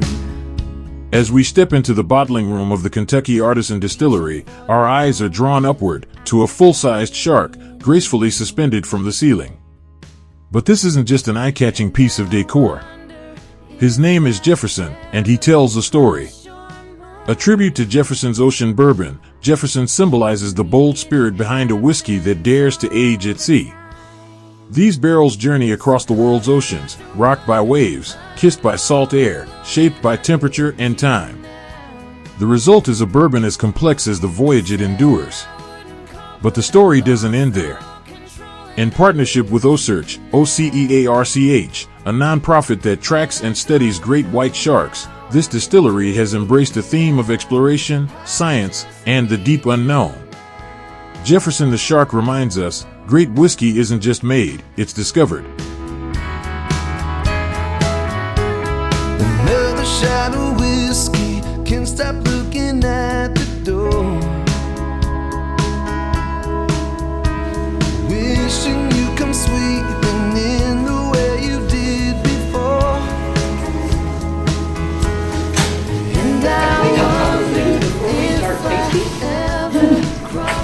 You were asking me about the cooperage and about the how to fire. When they do what this gentleman was asking me about toasting, when they toast a barrel, they actually put the open barrel on an open fire. And they heat it very, very slowly and a longer time for about 20 minutes. And that's what brings out the marshmallow, the sweetness, the caramel flavors of the barrel. And then there are 4 levels of char. This is a char level 4, this is a 3. Most distilleries, and we do, use a char level 3. When the barrels are dumped, the char will come out over the screen in the dumping tray, and that helps to purify the bourbon too. What you see here is a special type stave that is made for a Jefferson's product called Twin Oak, and you're going to get to taste the Twin Oak today. This does not have to be done. It is a finish. It is after you fully aged matured bourbon, then finished in a secondary barrel. Up here you see the aging process. We put this up here so you can see that when it comes off the still, just like what you were in the back, you tasted it was clear. This is what it looks like for after about 3 months, 6 months, a year. This is called fully aged matured bourbon, and that's what the Jefferson's brand considers to be fully aged and matured and old bourbon. Nothing that says you have to age bourbon for any particular time, but if you want to call it straight bourbon, like you had on the pre-tour tasting, it has to be aged in the barrel at least 2 years too. So, any questions on that? I'm all alone and I need you now. The reason we will use a Glencairn glass because it basically concentrates the aroma in a smaller opening in the glass. We also now have a Kentucky Distillers Association bourbon tasting glass. It's an official tasting glass with a little bit wider, so you can a wider mouth, so you can appreciate all the aromas. So you take a little sniff of it. You just start telling. Jefferson's, and this is Jefferson's single barrel. It's Jefferson's Reserve single barrel. And as you're tasting this, because I find it's probably a little bit better as I talk that you get a taste and you can actually do the nose, take the sip, and so on and so forth through the Atlantic Ocean. And to date, we have had 33 voyages that are released. Obviously, once an ocean voyage is gone, it's gone unless you buy it on a secondary market or so on, a secondary bourbon market too. But all of them have used, he likes to use his Jefferson's Reserve, which is a high rye mash bill, a blend. But he has had 6 of his voyages that were wheated, where they use wheat as the blend of the wheat to give it a little sweeter type flavor. There will definitely be a little bit of change in the various voyages that they have, just because of the different weather conditions. I mean, you may have a very rough voyage and so on. If you like the concept, if you're a bourbon connoisseur, really like to know the history of, especially if you want to buy a bottle, you can always go to jeffersonsbourbon.com, and there's a little story about each and every voyage and the differences in it. All of them have been bourbon, except if you are in the front of the gift shop, you will see one that says Jefferson's Ocean Rye. That was voyage 26, and it is made from 100% Canadian rye that was distilled in Canada, aged in Canada, brought down here, and then transferred in. 25% of the barrels were toasted, 75% were. And I don't know how I can do without. I just need you now.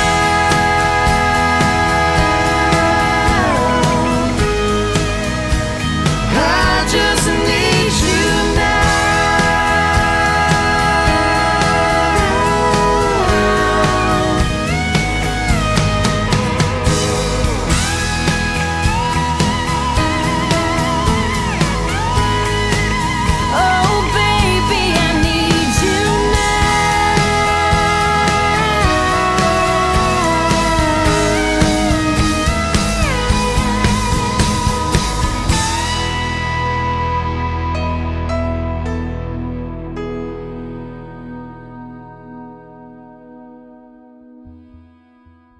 The magic of the barrel.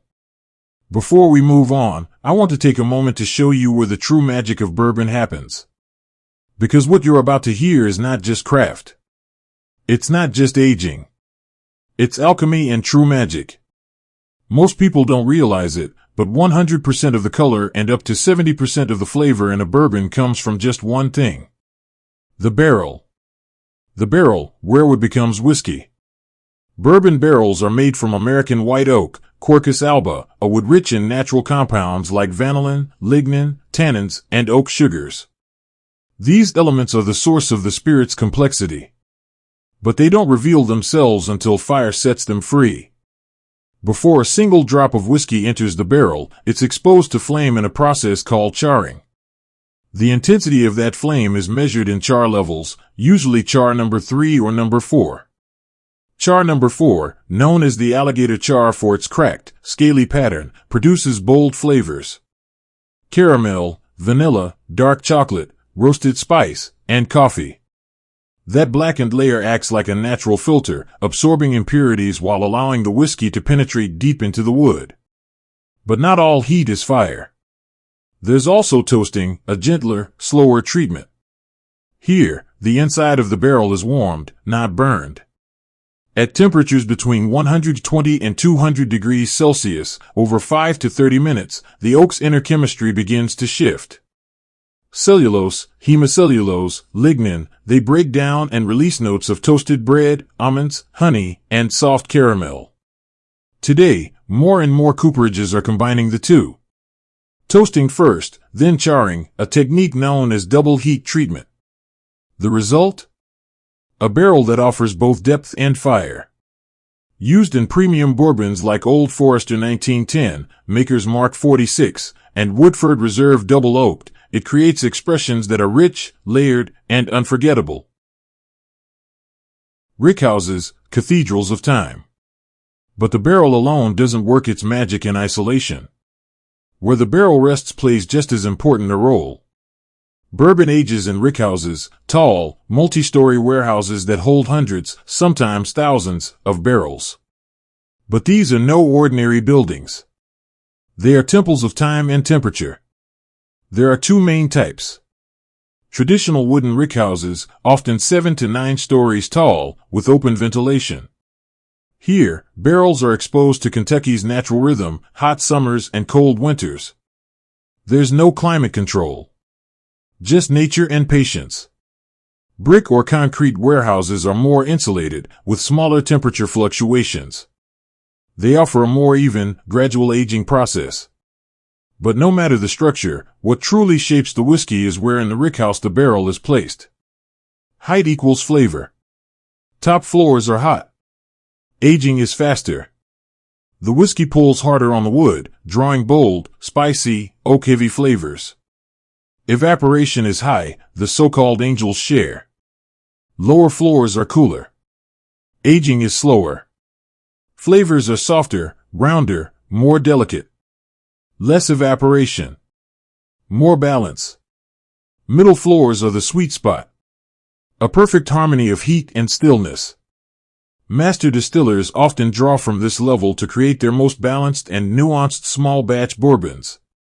Some distilleries, like Heaven Hill or Buffalo Trace, rotate barrels during aging to even out differences.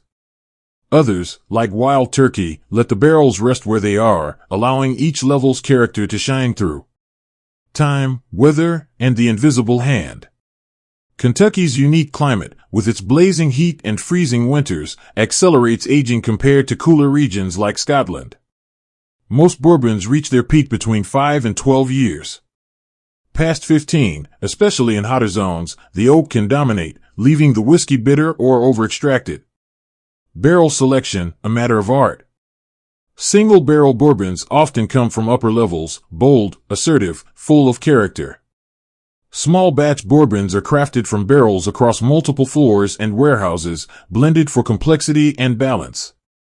Some are bottled at barrel-proof, raw, uncut, straight from the wood. Others undergo double barreling, a second aging in a new, fresh oak cask for added richness. Even the orientation of the rickhouse, where the sun hits, how the wind flows, leaves its signature on the final spirit. The closing thought, this is where the magic happens. So you see, heat, wood, air, and time, they are more than just factors. They are collaborators. Silent artists working together in the dark. This is not just chemistry. It's not just aging. It's devotion. And it's what transforms grain into gold. I hope this helped you understand why bourbon isn't just a drink, but a story, a craft, and a legacy. One that lives in every barrel. And in every sip. And maybe now, you'll want to step into a rickhouse yourself one day. To breathe in that sweet, heavy air. And feel the history all around you. But it doesn't have to end here. Once a bourbon has spent years resting in its new American oak barrel, its journey doesn't have to end there. In the world of whiskey, there's a final act, one filled with creativity, risk, and reward. It's called finishing. Finishing means transferring fully matured bourbon into a second, previously used barrel, one that once held rum, cognac, sherry, port, Madeira, maple syrup, or even honey. For a few weeks, or many months, the whiskey soaks up the memory of what came before. And the result? A transformation. Rum barrels. Bourbon finished in Caribbean rum casks often develops notes of molasses, banana, brown sugar, and tropical fruit. These barrels add a soft sweetness and warm spice that pairs beautifully with the vanilla and caramel of the original bourbon. You'll find this in releases like Angel's Envy Caribbean Rum Cask or Jefferson's Reserve Old Rum Cask finish. Cognac barrels. Used French cognac casks impart elegant aromas, dried apricots, figs, toasted oak, floral notes, and subtle spice. They give bourbon a silkier texture and refined fruitiness. Examples include Basil Hayden's Cognac Cask Finish or Joseph Magnus Cigar Blend. Madeira, port, and sherry casks. These fortified wine barrels, popular in Scotch whiskey maturation, are making their mark in bourbon too. Madeira adds roasted nuts, honeyed fruit, and baking spice.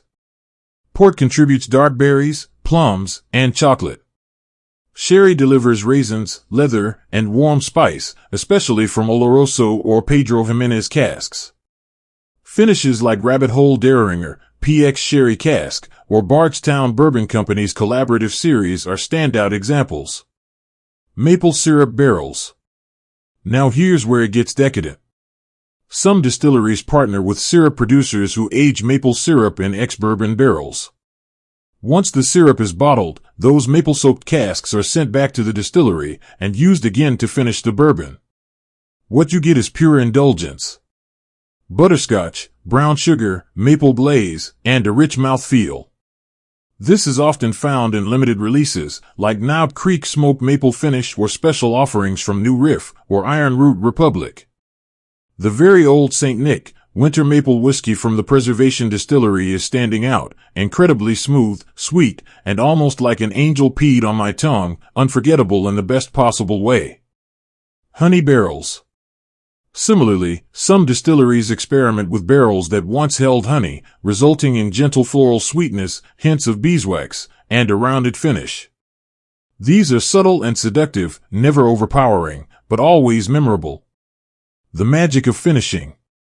Finishing is a delicate craft. Too short, and the barrel doesn't leave its mark. Too long, and the bourbon risks losing its identity. But done right, it becomes a symphony. A fusion of worlds, American grain meeting Caribbean rum, French elegance, or the golden sweetness of maple forests. It's experimental. It's modern. But it's also deeply respectful of tradition. Because in the end, finishing doesn't replace the bourbon, it elevates it. It whispers a second story into the spirit. One that lingers just a little longer on the tongue. And in the memory. After all the deep dives into barrels, aging, and finishing, it's time to turn the page to the final chapter of this journey. This next stop takes us beyond the borders of Kentucky. And while it may not be an official part of the Bourbon Trail, this distillery deserves every bit of attention. Because what unfolds here, set among rolling hills, vineyards, and orchards, is more than just whiskey craftsmanship. It's a place where tradition, family, and innovation come together in their own unique way. I'm talking about the Starlight Distillery. A farm, a winery, a distillery. And a true hidden gem in neighboring Indiana.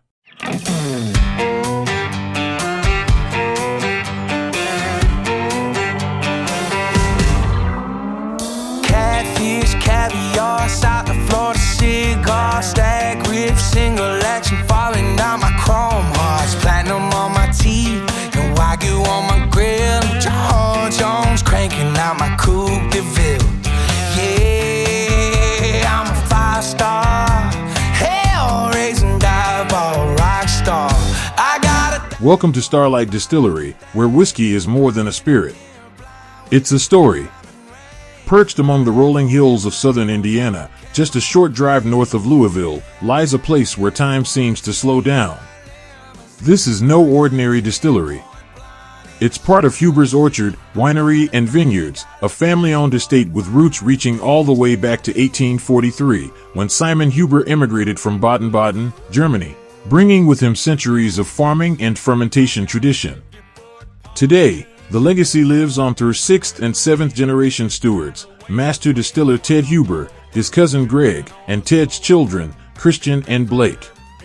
Together, they've turned this land into a living blend of past and future. Starlight stretches across more than 700 acres of farmland, orchards, vineyards, lakes, and family adventure, welcoming up to 700,000 visitors each year. But don't let the warm hospitality and pumpkin patches fool you. This is serious whiskey country. Yeah, I got a F1 trillion limousine. I got a 10-point blonde in the shotgun seat. I got a thing for the finer things. Yeah, I do. Our journey began in the cool, quiet cellar of Huber Winery, part of the historic Starlight Estate in southern Indiana. Deep beneath the surface, rows of French oak barrels rest undisturbed, patiently shaping the character of wines yet to be revealed. Here, family heritage breathes through stone and wood. The Huber descendants, whose story began in Baden-Baden in 1843, don't just invite guests to taste their wines. They offer a window into the values that define their craft. One of those values is sustainability, beautifully demonstrated in their decision to produce their own corks on site. Each cork is handcrafted, not only to preserve the flavor within every bottle, but to honor the environment. Cork is a renewable, biodegradable material, harvested without harming the tree. At Huber, even the smallest detail, like a bottle stopper, reflects both tradition and forward thinking. Hell raising dive rock star. I got a thing for the finer things. I'm in a dim blind with the diamond ring. My Lambo and my Hamels all camo cream. Yeah, I got a F1 trillion limousine. I got a 10-point blind in the shotgun seat. I got a thing, We stepped into the heart of production, where sleek, stainless steel fermenters lined the room. Some bore a shimmer of frost, evidence of cold fermentation in progress. A subtle, beautiful reminder that beneath every vintage lies a union of science and art. Tucked into a quiet corner, something unexpected caught our eye, a hybrid still imported from Germany. During the pandemic, it pivoted to produce hand sanitizer for the community, a testament to adaptability. Today, it returns to its original calling, crafting fruit brandies in small, experimental batches. Its innovation rooted in tradition. We followed the entire winemaking journey, grape to glass, fermentation to barrel, bottling to market. This is more than a winery. It's a living, breathing organism of craft and care. shotgun seat. I got a thing for the finer things. Yeah, I do.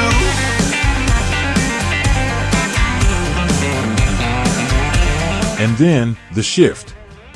Just next door, we stepped into the still house. The air changed. Warmer now, filled with the scent of oak and grain.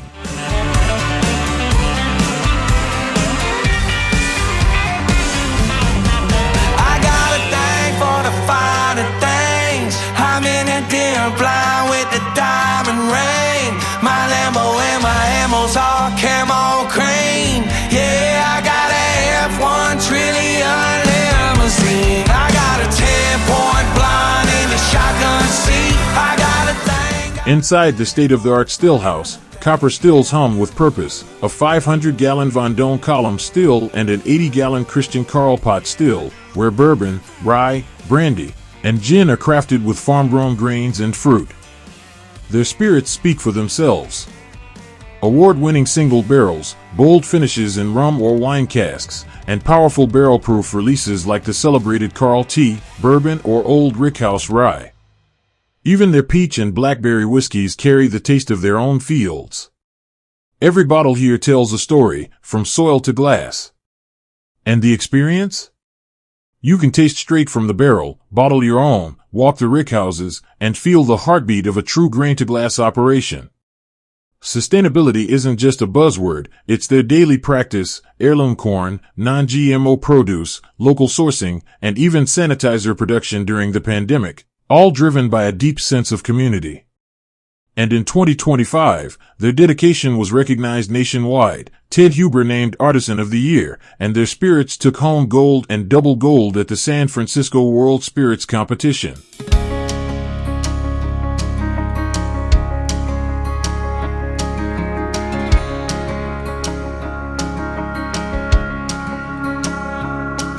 You can tell your old man you'll do some largemouth fish in another town. You just got too much on your plate to bait and cast a line. You can always put a rain check in his hand till you can't.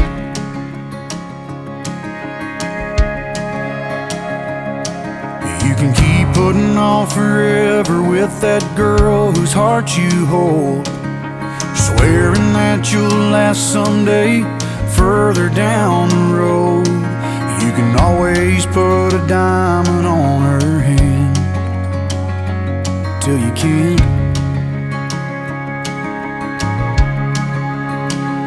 If you got a chance, take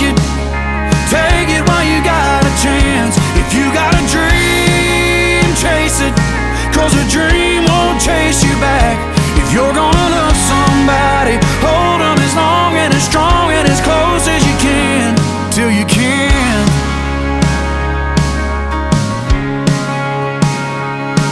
There's a box of greasy parts sitting in the trunk of that 65, still waiting on you and your granddad to bring it back to life.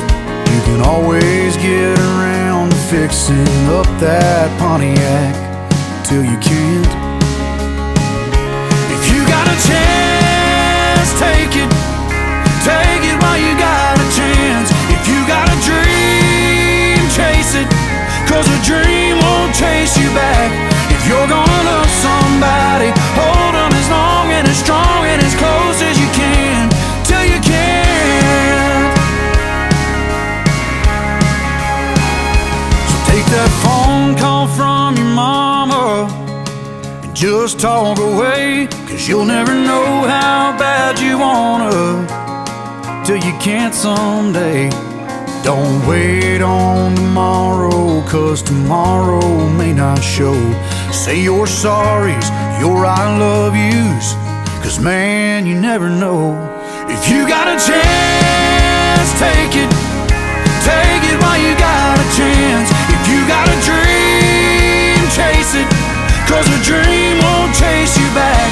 If you're gonna love somebody, hold them as long and as strong and as close as you can, till you can. Yeah, if you got a chance, take it while you got a chance. If you got a dream, chase it, 'cause a dream won't chase you back. If you're gonna love somebody, hold them as long and as strong and as close as you can, until you can. Till you can.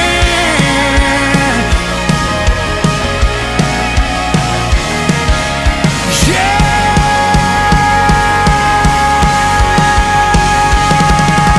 Take it.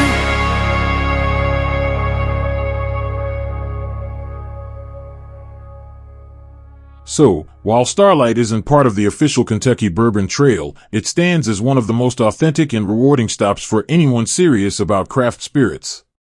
This place is a living, breathing celebration of tradition, land, and legacy, proof that bourbon's beating heart doesn't stop at the state line. And that was part 3 of this incredible adventure through Bourbon Country, Kentucky, a place where history, craftsmanship, and passion unite to create some of the world's finest bourbons. I hope you enjoyed the journey as much as I did, and trust me, there's still more to come. Stay tuned. All I do is complain, she needs something to change, need to take off the ass, so fuck it all tonight. And don't tell me to shut up when you know you talk too much, but you don't got shit to say. I want you out of my head, I want you out of my bedroom tonight. There's no way I can save you, 'cause I need to be saved too. I'm no good at goodbyes, we're both acting insane, but you're stubborn to change. Now I'm drinking again, 80 proof in my veins, and my fingertips stained, looking over the ash. Don't fuck with me tonight. Say you needed this hard, then you got it. Turns out that it wasn't what you wanted, and we wouldn't let go, and we lost it. Now I'm a goner, I want you out of my head, I want you out of my bedroom tonight. There's no way I can save you, 'cause I need to be saved too. I'm no good at goodbyes. I want you out of my life, I want you back here tonight. I'm trying to cut you, no knife, I wanna slice you and dice you. My argument possessive, it got you precise. Can you not turn off the TV? I'm watching it fight. My flooded garage, blue diamond on shock. You pop it like dog, his nigga Minaj. You don't need a key to drive, your car on a charger. I just wanna see the side, the one that's unbothered. And I don't want you to never go outside. I promise if they play my nigga slide, I'm fucking it up too, but still riding. Yeah, yeah, yeah, I want yeah, you yeah. out of my head,